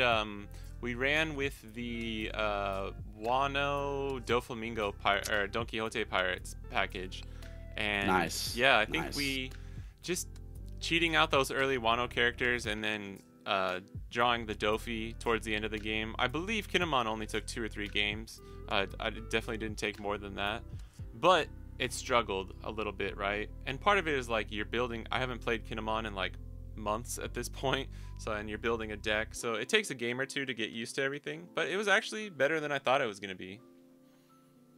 Yeah. I mean, I'll be real. I actually think Kinemon probably deserves a C tier. Oh, really? I think it's more than just for fun. Yeah, but what about because the deck can still perform. Yeah, that's true. Yeah, but it's kind of the same problem as. Here's the problem is that it's. So then we should probably put them together. Like the deck is still. Yeah, I'd say so. Okay, but all right, then Odin for sure. Odin on the other hand is just for fun. Yeah, agreed. That one, not much to talk about. It's very similar to the Wano package in Kinemon, except it's just not right now. It's not viable. We have a new Odin coming out in EBO1. That's gonna be badass. Can't wait. I'm opening up. Can't wait. I think that deck's gonna be amazing. Yep. Oh, there you go, guys. New content. Yeah. New content for the channel. Do we put him in unplayable though? I love it. He's not unplayable. That's the thing. There's only I'll be real. There's only a few decks in this list that I can put in unplayable, and yeah, but should that's we not just it. do that one's unplayable as easily. like the trash? Should we get rid of the trash and just do unplayable? We can decide later. It's okay. Yeah, that's true. I think you're probably right. I'd kill trash. Unplayable and trash. Kind of the same, right? Sure. Okay. Then all right. Which one do we keep? So let's go to the next one. Let's just keep the trash. I'd just kill the trash. Oh, I want to there you make go. Boom. it spicier. All right. I will say, like you said, I've been doing the Iron Man challenge. Blue Dofi took me 8 tries. This is not my leader, and I know you love Blue Dofi, so I'm not even gonna talk. I'm just gonna like, where do you want me to put it, and I'll put it there because I don't have good things to say about Blue Dofi right now. It's not just for fun. Dofi can be competitive. There is a couple players right now in NA that are making waves in case tournaments that have played Blue Dofi. I don't know if you know who not Awaken TCG. It's the Heart Pirates TCG has a YouTube channel. Shout out, really nice guy. I played against him in a regional, really good player. Cool. Yeah, shout out Awaken TCG. I watch their stuff too. I actually shout out to Awaken, but I beat him in the last regional online. Let's go, baby. Wow, that was we played the Dofi. Was he playing? Bro, listen. No. We were actually playing. It was set 4, so we were both on Dofi, and this was the week after he had won. This is the week after he won the regional. Wow! And we talked about it. That's cool. Super nice dude, by the way. That guy's a great player. Nice. And I'll be real. He bricked incredibly hard, and I took it. I just outplayed him because he didn't have the cards to be able to do it. You know. Okay. But yeah, I'm so proud of it. You know, I was like, I beat the regional winner. I'll take it. I'll take it. Yeah. But no. So shout out to those guys. But so they hosted a big tournament, a case tournament. Oh, right. And they streamed it all on their channel. And Doflamingo got top 8 out of it was like 128 players, I think. That's pretty good. Yeah, no, it was actually I forget what her name was, but she has a little YouTube channel. Oh, that's they cool. did an interview with her, and I was so happy to see Doflamingo perform. So in my mind, I actually would put Blue Doflamingo in low B. Wow. Honestly, okay. I think that the deck, because the deck is still value. It's still like you're still you can getting still a card from the top of the deck. Yeah, the combos, right? And blue has so many tools now. Blue is such a good color. Like the events are so good now. now. Blue events are very, very strong. Very strong. Do you put this above Nami? Yeah, no. Are we just keeping Nami as the gatekeeper then? Yeah, we'll adjust it if needed. Yeah, like we'll do like one more quick look at it. But Sure. I think Doflamingo is B. People, I guarantee someone will call me out in the comments on this for being biased. I'll call you out right now. This is where I think Doflamingo should go. Right in the trash. Put it in the trash. That's because you listen. Just I don't know, man. Something. I'm just kidding. Yeah. Just because I'm a terrible pilot with the deck doesn't mean it's not. Yeah, I was about to say. I was like, something. Pilot of the deck. Yeah. Yeah. But no, I'm just. No, I totally get it though. Yeah. Of course. Right. Of course. What about? But to be fair. Sorry. Go ahead. Oh, King. No, go ahead. No, you're good. I think we're no. Well, I was just gonna say, to be fair, I think that if it's not B, Doflamingo would be a high C, guaranteed. Oh yeah, I agree. He's not just for fun, for sure. He's still a competitive card. Yes. But all right, Purple let's King? look at some King action. Because I'm actually King, kind of a throw King. it in the fucking trash. No. I'm just kidding. I'm kidding. That's what No, it's not. No, everybody it's not. used to think that, right? I'm a King stan. King's decent. He's all right. I think he is.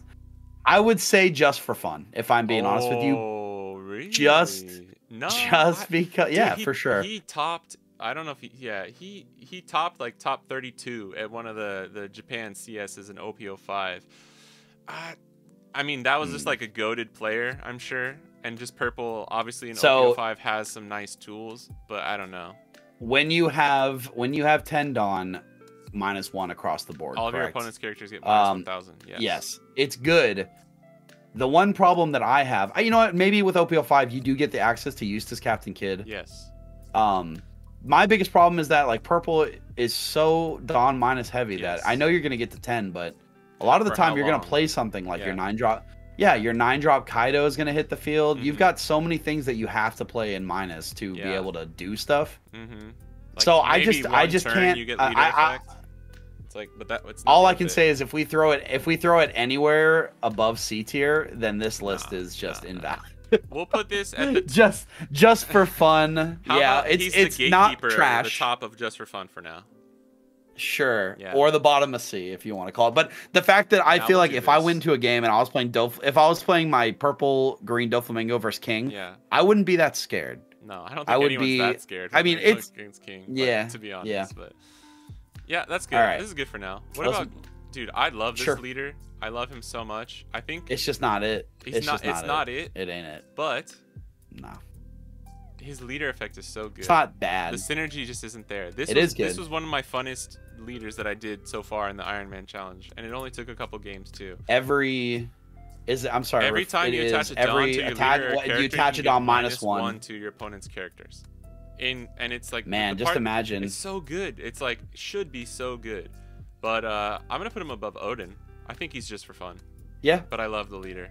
The problem is, okay, any type of removal deck is gonna be good, and I know red and black have great removal. Yeah. My biggest problem is that red and black removal are just too different. Yeah, they clash. Like blue and black. The reason Sakazuki goes so well is because bottom decking and KOing are just busted. But red, you have to do a lot of just like minusing. Yeah, it's like black is minus cost, but red is minus attack power. Yeah. So it just feels like it just doesn't meld as well as the other decks. Yeah. So I think just for fun is fine there.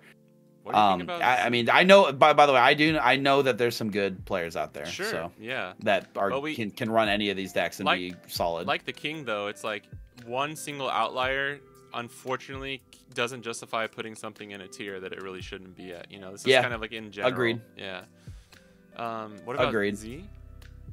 Where would you put Z? I honestly don't know. Purple and black is a great combo. It's pretty good. It is good. I mean, I think he is somewhere between C and just for fun, I'd say. I literally 100%. was just thinking right in the middle, right here, but I don't know. I'll put him in C for now. How does that sound? Yeah, I mean, if we put Kinemon on there, Zephyr has the removal to be good, especially with access to tools like black and that leader effect where it can KO a 3 cost or something along those lines. I think it's like Dom minus for the KO 3 cost. Oh no, I'm sorry. Is it a KO 5 cost? I think it's 4. It's not. It's definitely not something 5. Along. Yeah, it's something. I just used but him in Iron Man it's just an okay. Yeah, he's all right. He's all right. Lol. He was pretty good. So Only not took much a couple to say games about for it. That one too. What about Smoker? I like Smoker. Smoker, I actually think Smoker still has. I think he could be B, honestly, and I know that's weird. Whoa. But well, I know that's weird. That's kind of weird, right? It's kind of weird, but saying it. Yes, it could be, but I still think my heart says C. I'm gonna say C. But I think that C. I actually think Smoker's got a lot of tools, and people sleep on it. It's essentially, it's a little bit like a black Katakuri, if that makes sense, right? Like a black leader with Katakuri effect, because you're, you know, obviously if you get him to 0, that plus 1K comes in handy for being aggressive for the 7K. The problem is like you need more than just the black removal, because it's not as good. But I have seen some interesting builds that people mess with, like the Los Fiends YouTube channel. Oh yeah, they have a couple Smoker builds that look interesting that I've seen some of their games, and I do think it's a C tier. I think C is probably the best place to put it. I think so too. And my only comment here is Smoker is really good into like a red meta where you're playing a bunch of weenies and stuff like that. When half of the decks you're playing against are playing like 4 and 5 cost characters for like essentially or higher for almost every single character they're playing, you don't really get Smoker effect off very often. And because of that too, it's even weaker. Like in this current meta, it's just even weaker than it has been before, even if it has good tools that it can utilize, you know? Exactly. That's why I think C is fair. Yeah. Agreed. All right, Ivankov, what do we think? Just for fun. Just for fun? You think just so? for fun. The impel down is actually painful. Pretty strong, but I don't know. The only reason, you know what? It's decent in the only reason meta, I say that's the only thing I'm saying. It's not. You're right. I know it's not that bad. It is kind of weird. I don't know if just for fun. I think we can put it in C. I think it's still a viable deck because it's not. It still has aggression. It still has good cards that can be played. Pop off with I think that's fair. Yeah, I think C is fair. Yeah, I'm cool with that. All right. Ace, this is my boy. I'll be real. I think in the trash. I apologize. This is one of my favorite so I'll be real. Right here. Top 3.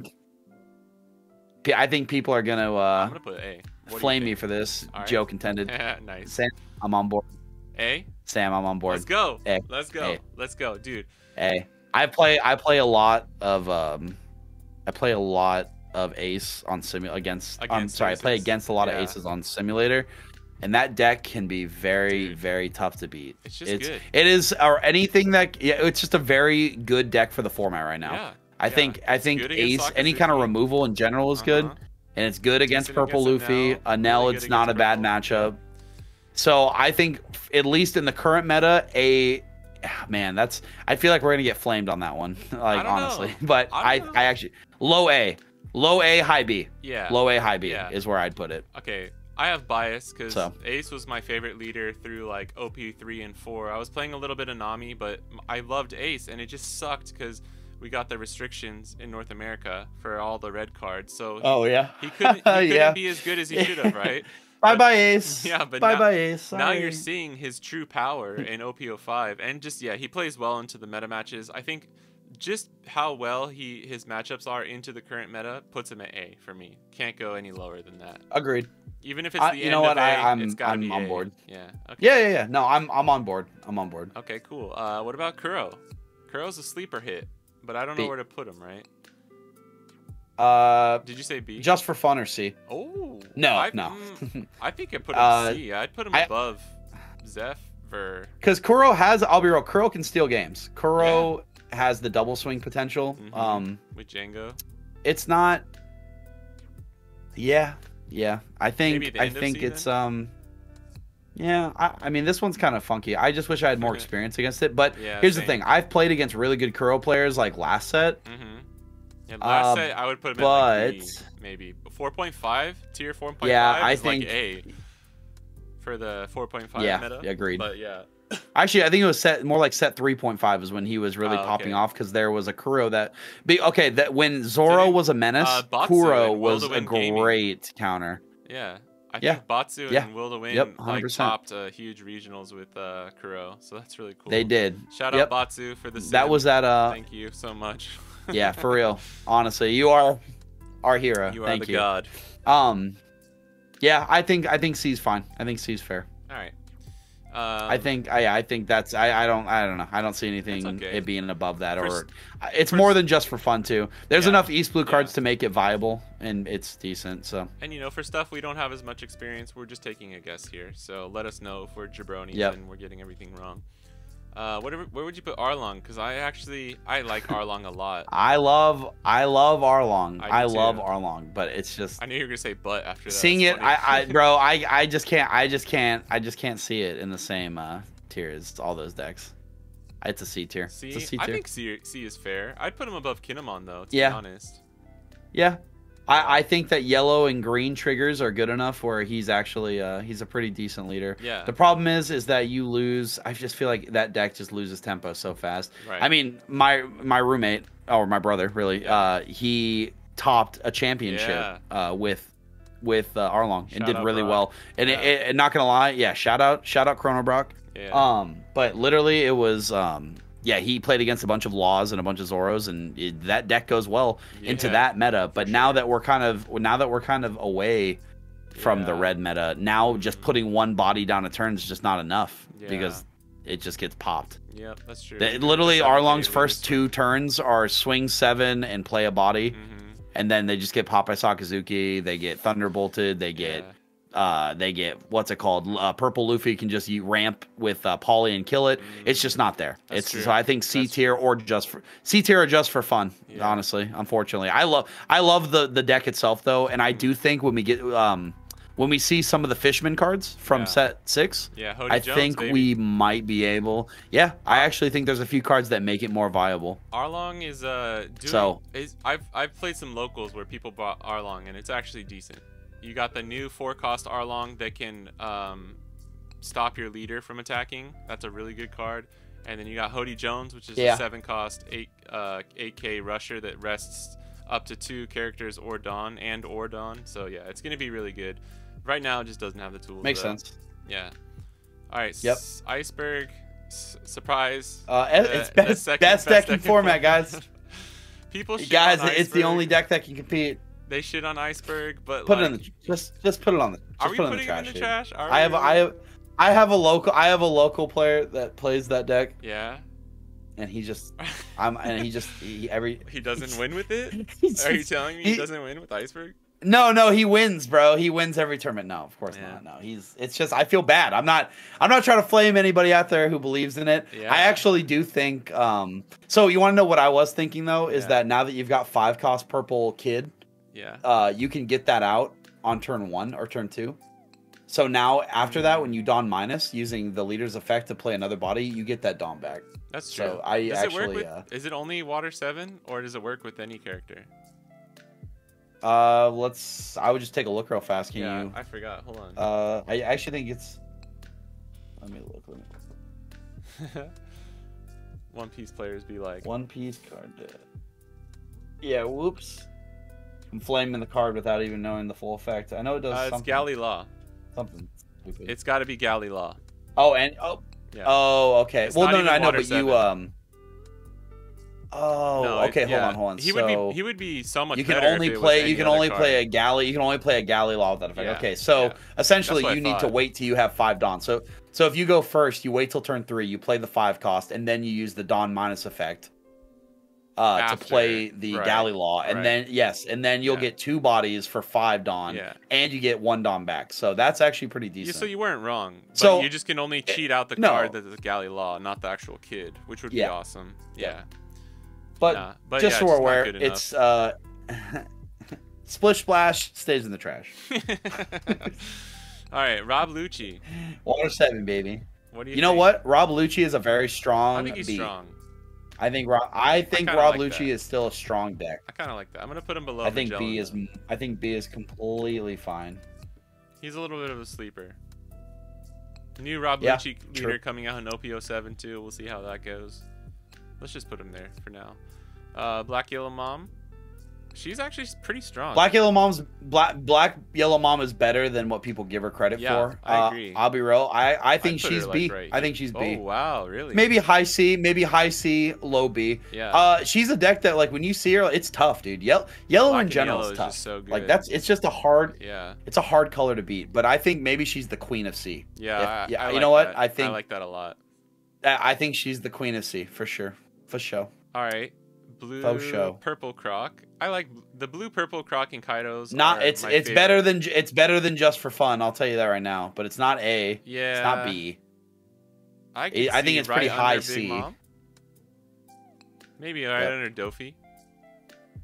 No, actually, I think blue, purple Kaido could go higher. That's the biggest problem right now. Is that unfortunately, we just have a lot of mid-tier decks. Yeah. Like, there's a lot of very mid decks. I mean, it happens, right? There's a lot of decks. But we can just, on the ones that we're not sure of, we'll just kind of go quickly. So here's Isho. Yeah. It's just for fun. Isho.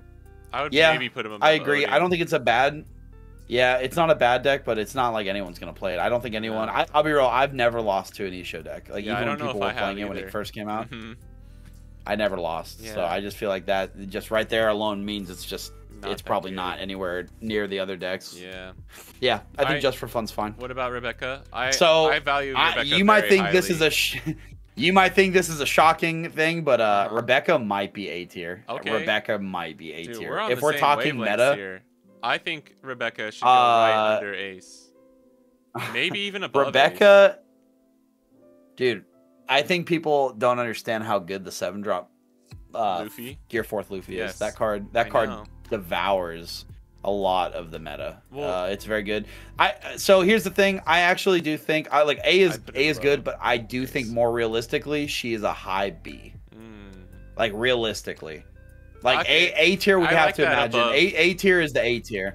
Yes, she's so good. I think Rebecca right now she's decent. She is Sakazuki good, but that's kind of the most important thing. That's what. Well, and you want to know what makes her so tough to deal with for Sakazuki especially, is that she has so many things that can't be KO'd. Yeah, like those 3-cost soldiers.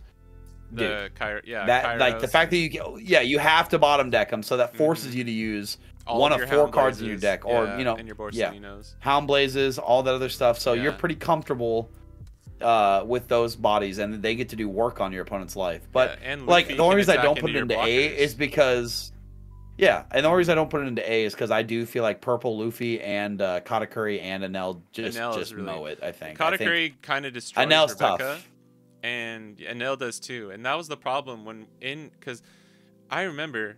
Because in Asia, Rebecca did really well. Rebecca beat out Whitebeard in OP04 in Japan. And I lit the warning sign for you guys, and I was like, guys, don't worry, like Rebecca's gonna be so good. But unfortunately, like I think there was too many Katakuri players in North America for Rebecca to really shine during OP04. Because Rebecca or yellow kind of really does kind of destroy Rebecca and a lot of the time, right? Even if you're a good Rebecca player. So yeah, it was kind of unfortunate. Makes sense. And Whitebeard's tough for that matchup too, honestly. No, that's Rebecca a lot goes of into Whitebeard. But yeah, really I think that's why she was winning. So much. Sorry. That's what I meant. I'm sorry. I meant Rebecca is good into Whitebeard because the pressure that Rebecca puts out. Yeah. Yes. So. All right, we'll keep her at the top of B. But overall, I think top of B is fine. I'm okay with that. All right, blue purple Kaido. This was one of the ones that I wasn't expecting that was really fun during my Iron Man challenge. I would put him pretty highly. I just wish there was more. I know. I just love the concept of that deck, and it's just not there. Ramping on KO is so nice, like on paper, right? It's so good. I mean, it's purple and blue, and those are two really, really, really strong colors together. And I just feel like maybe with some extra love and some tender care from Bandai, it could be there. But I give it C. It's a C tier. Blue purple croc probably. Yeah. Yep. All right, Vivi. And I like this leader. Put it in the trash. Vivi's awesome, and I like this leader, but that's trash. It's trash. Put it in the trash. So no, sorry. Even though I've actually seen Vivi players be good. Yeah. But I've also seen some. It's just not it though. No. Any leader that can't swing is tough. Rebecca barely gets a pass. Barely. Yeah. So Queen. Yeah. What do you think? Man, I love me some Queen and Brock. Brock is a big Queen player, right? A proponent of Queen. Yeah, or like what he's I guess promoter. He's still promoting the Queen. He's a propane. I think Queen is either high C or low B, and I think that Queen has so much value. I think because a good Queen player. I think I'm comfortable putting it with B. Yeah, 100%. I hate playing against Queen. Yeah, I think that's comfortable. Queen's good. So if you're not Sakazuki, dude, I'll be real. Sakazuki manhandles it, but I think every other deck doesn't have the dude. Anel, it's the same thing, right? You guys are both sustaining against each other, and it's tough because Queen gets the blue ability to choose what they're putting on their life. Yeah. Anel, on the other hand, you're just kind of sitting there hoping you get what you need. Like it's tough. So I think that's fair. Okay. Yeah, let's leave it at B. Yeah, I respect the leader. I hate playing against it, but I respect it. All right, Lakers Croc. Where am I Kobeing this bad boy? Just for fun? Just for fun. No, Dude, no part comment. of me wants to put this in C just because Eggman is I know. so good it's probably yeah, I know. It's probably a C tier if I'm being real. I don't think we've given Eggman a shout out, but shout out Eggman. Like, he can pilot this deck better than anyone I've seen. So just for that, I'm gonna put it. He's a great player. He analyzes enough gameplay. I feel like he's really absorbed a good chunk of it, and he's a great player. He's good with the the water I'll give it C. packages and stuff and Baroque works. So I'll put it at C just for you, Eggman. All right, Sabo. All right, so Sabo. I actually have shout out to I know so many shout outs, guys. Sorry, but I've got a homie who plays locals with Sabo every week, and what do you think? Sabo's not. So the reason Sabo even has a chance at not being in the just for fun list is because I don't think he's just. It's a good effect. No, he's better than that. I don't think he's B tier though. I think Sabo is good, and the fact that I don't know if you know this, but his effect is actually simultaneous. So let's just say you drop a Lucci and you try to wipe 2 bodies. That affects Sabo. You actually get to save both those bodies. Yeah, I didn't know that until recently. While I was watching people. So that's pretty good. Yeah. That essentially nullifies a huge chunk of Sakazuki's game plan right there. Yeah. And you'd think it would be so good, but it's not. It's crazy. It's the red dark It's effect, just not. Right? It's the red black effect. It is, bro. Red and black is just not great. I think C. I agree. I put him a little bit higher up. I don't know where on C. I'd put him a little bit above. I'd put him a little higher. I put him here. Yeah, I think because he's playable. He's definitely playable. So yeah, I think that's fair. Let's keep it there. All right, Bello Betty. Bello Betty. I really like Bello Betty. That's a solid B. Yeah. I like Bello Betty too. It fizzles so hard. It's a glass cannon. It is literally just a B. It's just like kind of right in the middle. It's B. There's no way around it. Yep. All right, Rosa. Even then, I would love to see if any Bello Bettys did well. All right. I don't think there's not much to say. Bello Betty's glass cannon. It's good though. But Rosinante. This next one is actually I'll be real here, guys. I think Rosinante is a sleeper deck, bro. Really? I think it's good. How high then? I don't think it's. I think above Sabo. Oh, okay, but still. Honestly, I can yes. I can be so okay with that. People are taking the same concept of the Fortress Yamato deck. You know the one that you talked about on your last video. But they're taking that concept and applying it. Shout out Fudelio TCG. Yeah. But they're taking that Fortress type build into the Rosinante leader. And I just want to let you know when there's an 8-cost kit on the field and there's like you've got a blocker on the field and your leader is a blocker, you're not going to wipe that 8 costs off the field. Yeah, exactly. Which gets to your character's going to die. Okay, I'll just I'll trash this. Yeah. Boom, save. To be fair, so no matter what it's tough. It's tough. To be fair, no, I just meant like it's a good leader in the moment sometimes. And Fortress Yamato is essentially built off of like Rosinante too. Although I do think it was like Fortress Yamato is a modified version of like a heavy defensive Rosinante, and now they've kind of borrowed it back, right?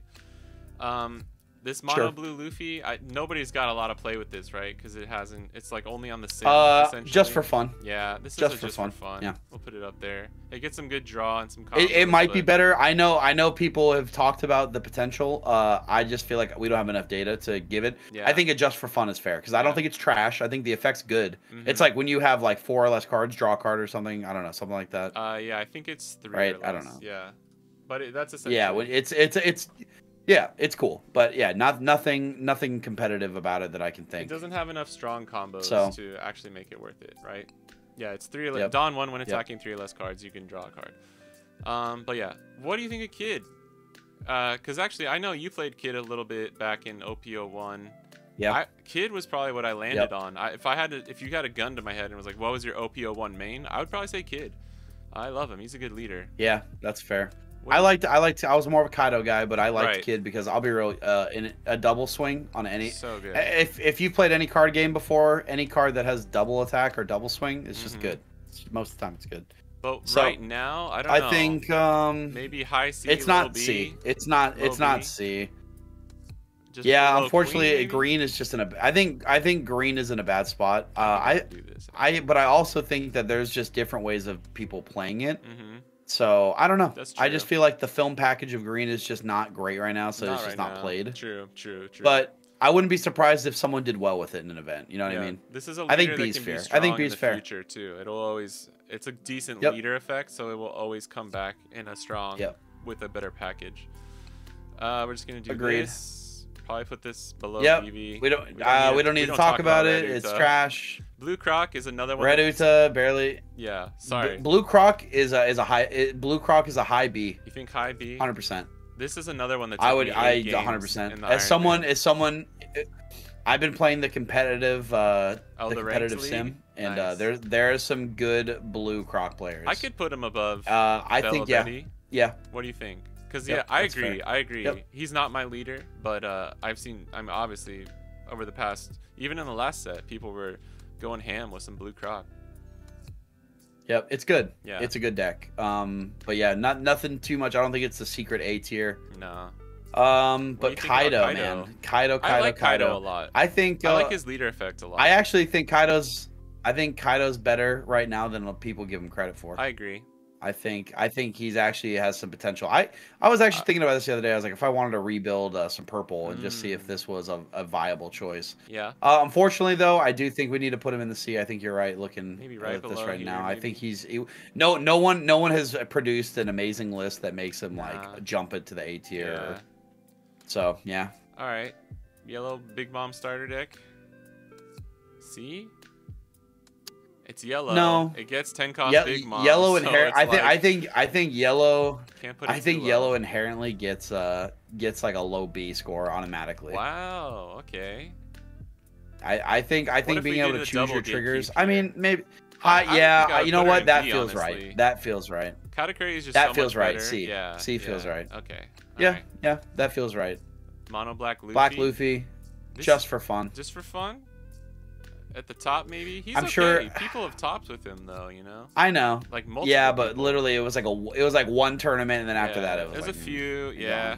And right now, it's just. To be fair, it probably deserves more than C, just because it's. Probably deserves here. I don't know. But I don't know. We'll you're probably right. Maybe at the very end of C. I think C. If King is gatekeeping just for fun, Black Luffy is gatekeeping the end of C. Red Green Luffy is just not there. He's probably just for fun. I think Red Green Luffy will have its day. He will. It's just not. It's not here yet. I've tried so hard throughout every new set that comes out. I really do. He just doesn't. Even with the 9-drop Zoro in OP06, he just does not work yet. But OP07 and EB01 might make him viable. So we'll see. Yeah, we'll see it. We'll see it. Mono Red Luffy. Everyone, the vanilla cookie of One Piece, right? Like kind of the standard. Just because it's inherently a decent leader. Yeah. I just can't see Red Luffy being C. I think he's a high B. Luffy's gonna be inherently good forever. Yeah. I couldn't put him above. I think below. Maybe below. I don't know. I would put him I don't know, man. I think. Listen, if Zoro is an A tier, and I just think Luffy does things very similar, but it just gets a little bit more. Zoro is just more efficient. Dawn abilities. Yeah. It has more chances to use Dawn abilities. So I don't know. I just can't see him in C tier. Okay. I just don't think.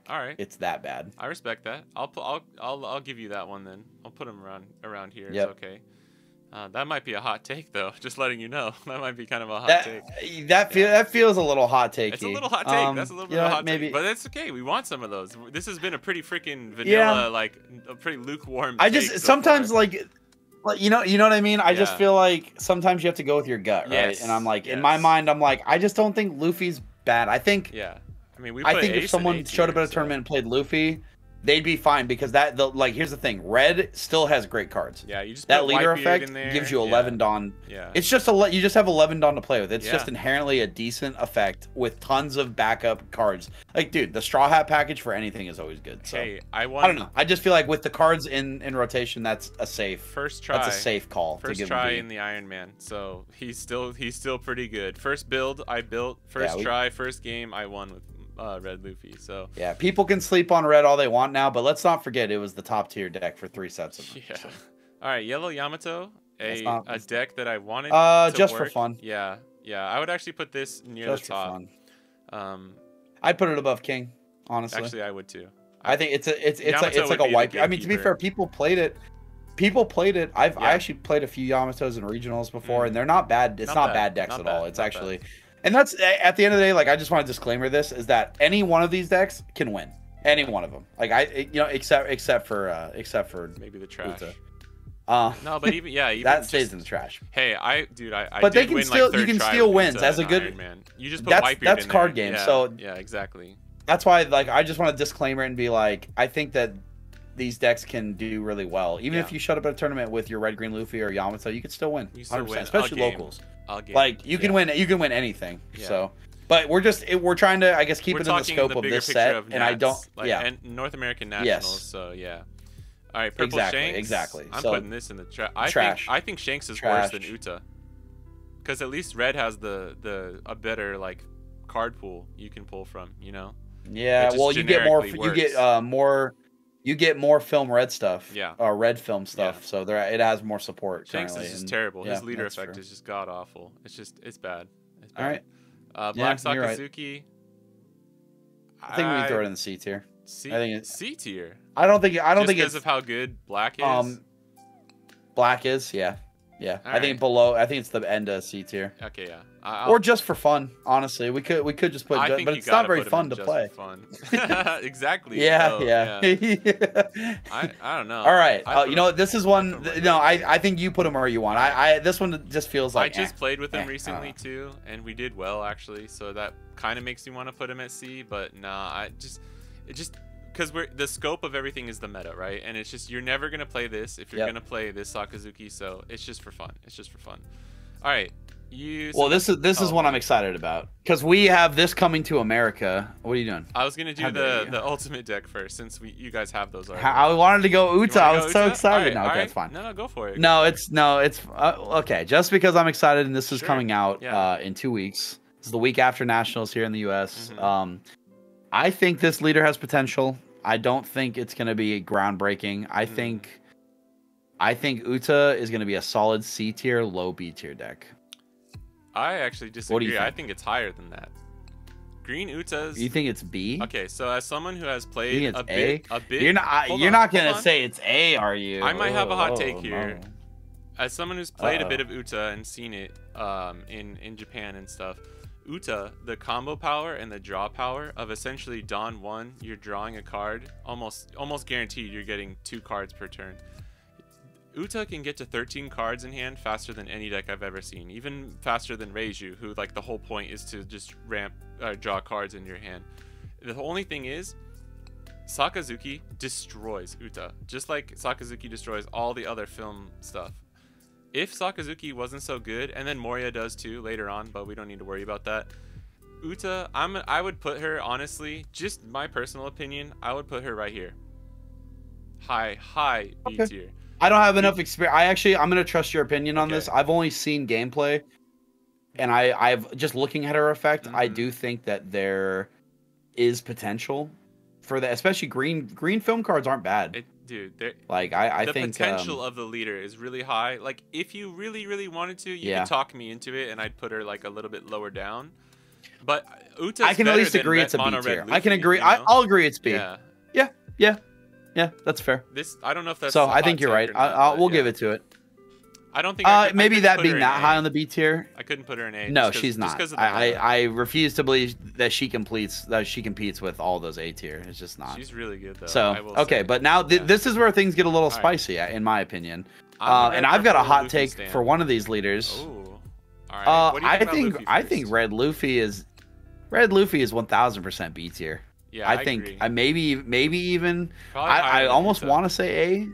Yeah, I think he's he's A point B, 8.5 leader in my. yeah. I would give him like a B plus. Yeah. A B plus. Yeah. We'll Sure. stick him here for now. I actually think he's. I mean, yeah. Okay, I'm down. All right. What do you think about I think the law's better than Luffy. Yes, just in general. I don't know if it's A tier or not, but damn, dude, Law can perform. Like that deck is tough. Like It's hard, man. Like that's the leader that can bottom deck your cards and play a body at the same time. It's Like, good in Sakazuki too, which is like the biggest. Because it's so good in Sakazuki, I'm gonna put it in A tier. You can. Do you want to? You can bring it back. I don't know, man. I think it's the B tier champ. I think it's a B tier champ. Actually, I think can it's better respect than that. Rebecca. I can respect that. In this Yep. meta, I will agree. I will agree. Yeah. And not just so we're aware, B tier is still that's a deck that This could is- win you a could bring regional. this Or, to I'm sorry, regionals. could top nationals. B can okay. easily could go to nationals. That's Yeah. true, 'cause Look, that's where Nami's in Nami B is, tier. yeah.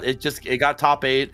Like Yeah, the could like you know what I top mean? Like a these are the big decks that regional have a chance of being Yeah. like a sleeper deck that does well. So Yeah. I think there's don't going to do be it. a lot of the red green law. Yeah. Red That's purple. I think B is fine. Red purple is still in OP06. Yep. See, They were in the top 32 at the Osaka, the second round preliminaries the other day. Nice. Yeah, I think they made it to Okay. top 16. all right, we got 3 more. Yeah. And I'm gonna actually give you this is a hot take. Is this a hot take? I actually just wanna know where played you put last this. Wednesday. Yeah. Last Wednesday, I played a finals in my locals against this deck. My first time playing against it. Wow. Boy, was I surprised that this deck actually had wheels and actually performed. I won, but very, very close game. Yeah. Took me to 0 life, and I was playing a Nell. No. Okay. Took me to 0. I hit a trigger to stop his final swing, and I was able to win the game.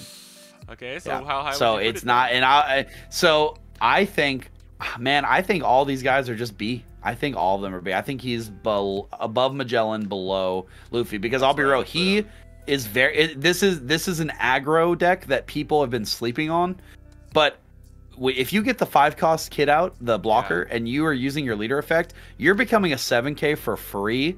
Not only that, you're gaining a Dawn. I think it's so you're Dawn essentially -2 though, getting isn't 1 it? Dawn. Or is it It's just Dawn -1. Okay. All right. It's Dawn For -1. leader effect. But you have to have 3 or less life. Yeah. No, that's Something along those that's lines. just so you become a 5k leader once you have 3 or less life, and then you can Dawn -1 Correct. to give yourself plus 2k power. Oh yeah, yes, yeah. You're right. But yeah, that deck surprised me with how good it is. Especially you run it like purple, red Luffy, where you've got tons of rush, tons of counter events, lots of +2s, and you can. And dude, there were times when I was struggling. I was like, it was really hard for me to get past the wall that he had put up, because he kept putting blockers. He's playing Queen, he's playing 5-drop Kid, Heat. and all these big bodies, and and it's just, it was hard. It was really tough. There's a few Kid Pirates cards like Heat and some of the other ones that you can tech into this deck that work. Heat's good too. Work better than the purple Luffy and Law. I think when this deck high rolls, it's a high B, but when this deck is not is seeing what it wants, it's like a low C. So just, agreed. This might be a hot maybe take, low but B. Put him in low B. Yeah, I'm actually gonna put him right here. He maybe. Yes, I can agree with that. Because I've played with him and against him just a bit on the sim, and when this thing gets going, it feels awesome. It feels great. It feels unstoppable, like you said. But when it's not, it's just not as consistent, and I think that's the problem. Because you need in this meta, you need consistent decks. All right.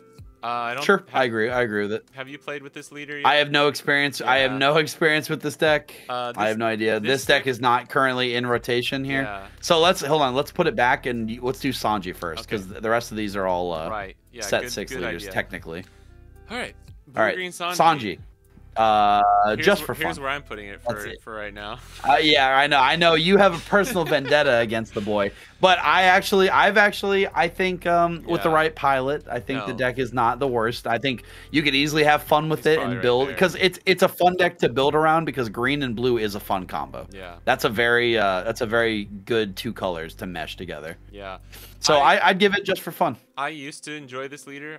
He's one of those leaders that every set comes out and you're like, all right, let me see if he's good or not now. And I used to have fun playing him. And then during my Iron Man challenge, it took me 10 games. And it was brutal, dude. There was a few that we got close. Get good. Dude. Get good, Sam. Why are you not killing it with blue-green Sanji? I tried like multiple deck builds and stuff, but yeah, like that was just a bad day. I'm not gonna lie. We were getting screwed over on top of playing with a terrible leader. But yeah, he's just for fun. He's just for fun. Yeah. And then I've played a little bit of green-blue Sanji combo, and I've played against him quite a bit on the sim. He's decent. Like, they're decent, but it just runs out of steam, and it gets destroyed by Sakazuki and Moria. Like, if red-green Law has trouble, like, this deck, you're playing a bunch of 2-drops. Like, that's kind of the whole, like, thing, its gimmick. And then returning them to your hand to restand your characters. It's just not it right now.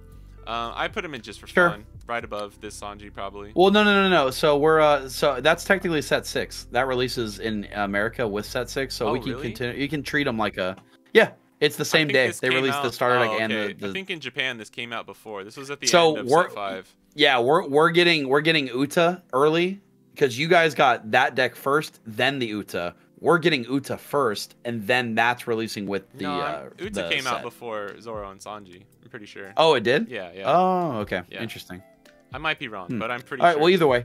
Yeah, it's okay. It doesn't matter. We'll put it so in let's just start off with what we know about OP6, and I know you've got a little bit more knowledge about this. I mean, I have a lot of knowledge. I know for a fact Hody. Yeah, exactly. Yeah. But I can tell you this: Hody is the worst out of all of them. He is. That's the worst leader out of set 6. You're goddamn right. There's no question. No question in my mind. Let's put that bitch right at the end. Yeah. All right, so let's talk about the original boogeyman of set 6 was Gecko Moria. Yeah. That is the OG boogeyman. We'll put him at number 1 for now, because in front of the that one. So that was the one that people were. This was winning tournaments. It was destroying. But now that we've seen the second boogeyman was Yamato. I think Yamato and Gecko Moria were the 2 decks that went back to back. Right. Those were the 2 that were competing for championships.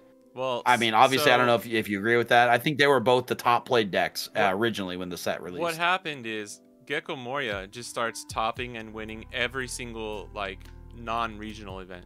Like, you're seeing him, he's topping all the standard battles, all the flagships. He just didn't take home any of the big regionals. Yamato goes and wins the first 2 regionals, which was awesome, and I'm so excited. As like, Yamato is my main. Yamato is my favorite leader I've played in this entire game so far. We've been playing since OP01 before it even came out, right? Yep. But Moria is just so consistent. And like, if I had to just put it on paper, and if you ask me like technically which is Moria's probably leader, better, I'm gonna put Moria above Yamato. But I'm okay with that, because Yamato is still strong enough that it can win. It can top, obviously, right? Sure. Yeah, 100%. I do agree. I think Moria's got the tools that other decks don't. Yeah. The fact that you get to summon from your graveyard, it's crazy. Or pull characters from your graveyard, in itself is insane. I know. Sorry, I hit summon graveyard. Yeah. Being able to pull characters from your trash. I know. It might as well be. It's a graveyard when Moria uses it, right? Let's go. Well, that's what I. You know what I mean? Okay. We're not playing Yu-Gi-Oh here. Don't worry. Yeah. Dude, but it is a graveyard because he's summoning the zombies. I will 1000% admit, real quick, I'll admit, when I saw Moria get released, I was like, ooh, that's mid. That's mid AF. That's what I said to myself. And boy, was I wrong. I was completely wrong. He's really, really good. Because I thought the cost was too much. It's Dawn ×1, tap 2 Dawn, right? So it's kind of like Arlong, and you see how Arlong runs out of steam, but you're playing things from the trash, and you trash 2 cards with leader effect, so it's just like you normally end up seeing everything you need to see. It's just really good. Yep. 100%. What about Red Purple? So Uta seems like, I don't think Uta's been performing. I think Uta is definitely above Hody, probably above Zoro, Sanji as well. Sanji and Zoro. She's kind of the gatekeeper at the end of like the main leaders for OP06. Yeah, but let's be real. Reiju's won a championship, yes, and she's a decent deck. Nationals. I would put her. She's number. Yeah, exactly. Yeah. So she's definitely number 3, if not tied for second. Yeah, but hard. Perona's our wild card. Yes, I think Perona's the wild card. I think she's the one. I mean, in my mind, it's hard to think of her. I actually think you're right. I think that because she goes so well into Gecko Moria, and Yamato, and not only that, she goes super well because she gets to rest. So hard into Yamato, because Yamato, like they just play blockers like crazy. And yes, if you play any 4-cost or lower, Perona just rests it, and then KOs it. So and you can bet your ass that I will be playing the Ghost Princess because one Perona is the best. That's awesome. Dude, I can't wait. I just love, to be fair, I miss green. So obviously I'm going to build out Yamato. Yamato's fun. It's not a very expensive deck, honestly. Yeah. It's not bad. It's not bad. I feel like Moria, dude, I just don't want to be on the Moria train because everyone's going to be on it. But dude, I love me some Perona. I love me some, her Altar's really cool too. Yeah. Like I think that she's going to be popular enough just because she's a waifu. True. Everyone loves playing their favorite waifu. I mean, Reiju seems fun. It's a little Power Ranger deck, You get to summon all the all the Power Rangers, and I'm it's kind of cool. I'm not the biggest fan of Reiju, but she's a dope leader, and it's a cool deck. It's not my play style, Dude, I'm okay. Hold on. But looking at this, sorry, go ahead. Okay, go ahead. No, go ahead. Well, I was just gonna say, looking at this, I'm pretty comfortable with it. I think that we talked through at least, but we didn't assign it just willy nilly. I feel like everything's got a decent place on this board. Pretty accurate as where we would want it on the tier list. Yeah. Sorry, one thing about Yellow Green Yamato, and this is for any of you guys looking to play Yellow Green Yamato. If you played the Naruto TCG, because Brandon, I know I can tell you this. I don't know if we've talked about this like off mic or off camera. This feels like the Rock Lee like 8 inner gates deck. That I are you talking about the build that I had with it was like? Are you talking about the? You're talking about? Yes. It flip a coin? Yes. Gain? And like to get however much power or whatever. Yep. It is an OTK deck. OG Bandai players here, y'all. What's up? Yeah. We on that grind. It runs like that deck, and it just makes me happy inside. And so that's why I love this leader, and that's why I love playing Yamato. And of course, it's just really, really strong. I can respect that. Yeah, it's really, really strong, so that helps. I can respect that. But I think Yamato's just an amazing card, man. Yeah. And you did pull your first box. You pulled Yamato Altart. It was destiny for you. And a Hody Jones, the waifu of the set, the waifu chase card. Hody is an amazing. Yeah, Hody Jones is an amazing card, and I think that's probably what enables Yamato in some cases to be as good as it is. In every case, resting 2 things. Yeah, dude, so good. Without Hody, but I think I'm comfortable with that. Yeah. I like this. I obviously am not as in tune with set 6, but I have watched multiple championships. I've watched them with you. Together. We stayed up watching it live. Yeah, that was awesome. And so I was gonna say, like, I think I'm comfortable enough to say that feels like this is the tier list. Yeah, that's the list right now for sure. It'll be different for North America, but I still think this is what it's gonna probably be. We'll see. I mean, Gecko Moria. We're gonna see Gecko. Right? No, I think he'll be at the top. Sakazuki players. Saka will continue to play. Saka will be. If you want to know my real thoughts, it's actually probably, man, I don't know. It's really hard because the new triangle forms. Because Yamato is really good into Sakazuki, but is really bad into Perona and Moria. And then Sakazuki is better into Moria and Perona, from what I've seen. That might depending on that might change depending on who you ask. But honestly, this is what I would put as like the top decks in OP06. But that's neither here nor there. Last question, Brandon. We probably got to wrap this up soon. Let me ask you, who do you think? Who do you think is gonna win North American Nats? This is like what it's all boiled down to. Because I have. All right, guys. About this, but I want to know what you think. Yep. All right. I've got all these decks on my brain after seeing how EU went. You know what? Anel's gonna win. Ooh. I think Anel's gonna win. I think North America is gonna have I think there's gonna be a crazy finals where a Nell player pulls off some crazy trigger, win the game, and everyone's gonna be shocked, and it's gonna be amazing. You mean angry? Listen, people are gonna be angry. They're gonna be flipping tables and be like, but let me ask those people the same question. Yeah. You really want to see Sakazuki win every single nationals? Like, is that fun? Is that fun for anyone? It's not. It's like I would rather see. Honestly, I would like to see Purple Luffy win. I'd like to see Zoro. Zoro winning would be ridiculous. That'd be awesome. Crazy. Yeah. But in my mind, I think Enel has one of the tougher matchups. I think it's one of the toughest matchups for Sakazuki. Yes. I think Enel and Sokka go really hard into each other. I do think Sokka 100% has the better percentage. Yeah. Win percentage over Enel. Yeah. But Enel has the luck factor, which shifts that. So I'm gonna believe Enel because first of all, I'm piling Enel and I'm gonna win the championship. So no, shout out. I'll be at Nationals in a couple days. Yeah, can't wait to see all the homies up there and see the top competitors in North America. It's gonna be nuts. It's gonna be crazy. So yep, I think I'm sticking to Enel. I've been having a good time. All right. So. I also have been mulling this over a lot, and I have a like a cheesy answer, but it's like if you just ask me to look at the data and say who I think is gonna win, of course I'm gonna say Sakazuki. But who do I think is actually gonna win? I've been because we're talking North America here, right?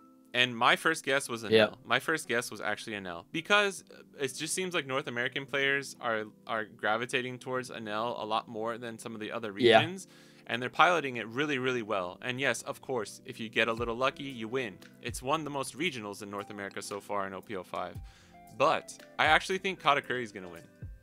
I think Katakuri is gonna win, and that's just like a weird gut instinct that I have. I think there's gonna be a high rolling Katakuri that just plays well enough into all the different matchups, and it's going to be Sakazuki Katakuri in the grand finals, and Katakuri is just going to do yellow things, kind of like what you were saying with the Enel. And I think Katakuri is going to I'd be happy to see it. I'd be happy to see it. I don't know. I guess I'm in the minority here, but I don't like Katakuri. Dude, I don't want Sakazuki versus Sakazuki finals again. Like I really don't. Like it's like I get it. It's not a bad matchup to watch. It's not it's not as bad as Whitebeard versus Whitebeard was. But dude, like I want to see some variety. I would love to see a semifinals with like a Sakazuki versus Enel and then a Katakuri versus Purple Luffy. That'd be cool. You know what I mean? Give me some stakes. You know, I want to see like some variety in that top four. Like, but you know, we'll see. We've got a few more days. You know. Obviously, I'll be giving you the updates from the floor itself. I'll be filming. I'll be filming out there too. Okay, so good. Definitely. That's such a disappointment. Super exciting. Yeah, but I'm excited nonetheless. Like if you asked me who I wanted to win, I would also say Enel. Though if I could give you 3 answers to kind of cop out, I would say on paper Sakazuki, gut instinct for no real reason at all, Katakuri, and who do I want to win? Enel. Well, it's an S tier. Katakuri is a great deck. I think it has the potential to go all the way, 100%. Especially if it high rolls into those last games needed to top and do what it needs to. I guess I didn't mean no reason, but for no reason. Yeah, I get what you're saying. That's like you're like you think it's gonna win because that's the gut feeling. Yeah, for sure. Yes. All right, Brandon. This has been an awesome video. Thank you so much for taking a lot of time out of your night to do this. Do you want to plug anything, like some of your socials or just whatever you want to plug here at the end of the video? Shout out to our channel. We're the Ramen Bowl live on Twitch and YouTube. Besides that, just appreciate you having me on. This has been super fun. Can't wait to talk about post NA Nationals. I'm sure if you want to do a follow-up video, that'll be fun. Actually, we'll definitely, we'll definitely be doing something. Besides that, I just, I had a great time just talking theory and talking about what we think's gonna do the best, and just I guess, hey, wish me luck. Let's see if I can take it home for the Ramen Boys and for the Studio Foodilio. You know, definitely got to rep the boys. I'm part of the Ramen Bowl Pirates. So hey, I appreciate. Of course, yes. I'm like, it's almost like the alliance, right? You got the Ramen Bowl Pirates. And you got the Foodilio Pirates. Exactly. I'm part of the Ramen Bowl fleet. Hell yeah. And I couldn't be happier. And that's, damn right. That's what I was gonna say, man. It's just huge good luck to you. Good luck to all the players. If you're playing in Nats, I love this card game so much. Obviously, we wouldn't be making this video right now if we didn't love this card game. If we didn't love One Piece. Let's keep it clean, keep it classy. Just have fun. Go play your best games that you can, and just good luck to you, Brandon. Good luck to everyone out there. Thanks, man. Yeah. Well, I appreciate it. And just before we end here, just know that me and Sam, as young men lads, growing up, maybe like middle school, young lads. Growing up, we were playing the Naruto TCG, learning, and while we were playing that, all we could think was, man, what if there was a One Piece card game? And now here as a 30-year-old man, 31, that we listen, we get to enjoy something that we wanted as when we were younger, and I think we're blessed, and really appreciate Bandai for making such a great game. Don't think it's perfect, but damn, they're doing a great job, and yeah, they're doing a pretty good job, and I think we got a lot to look forward to in the future. So, but yeah, shout out to everyone. Yeah. Thanks for tuning in. Can't wait to talk more, and hopefully I get a top placing, so we get to do a nice deck profile video when I get back. Yeah, I couldn't have said it better myself, but yeah, thank you to everyone for watching, and we'll catch you guys in the next one. Peace out.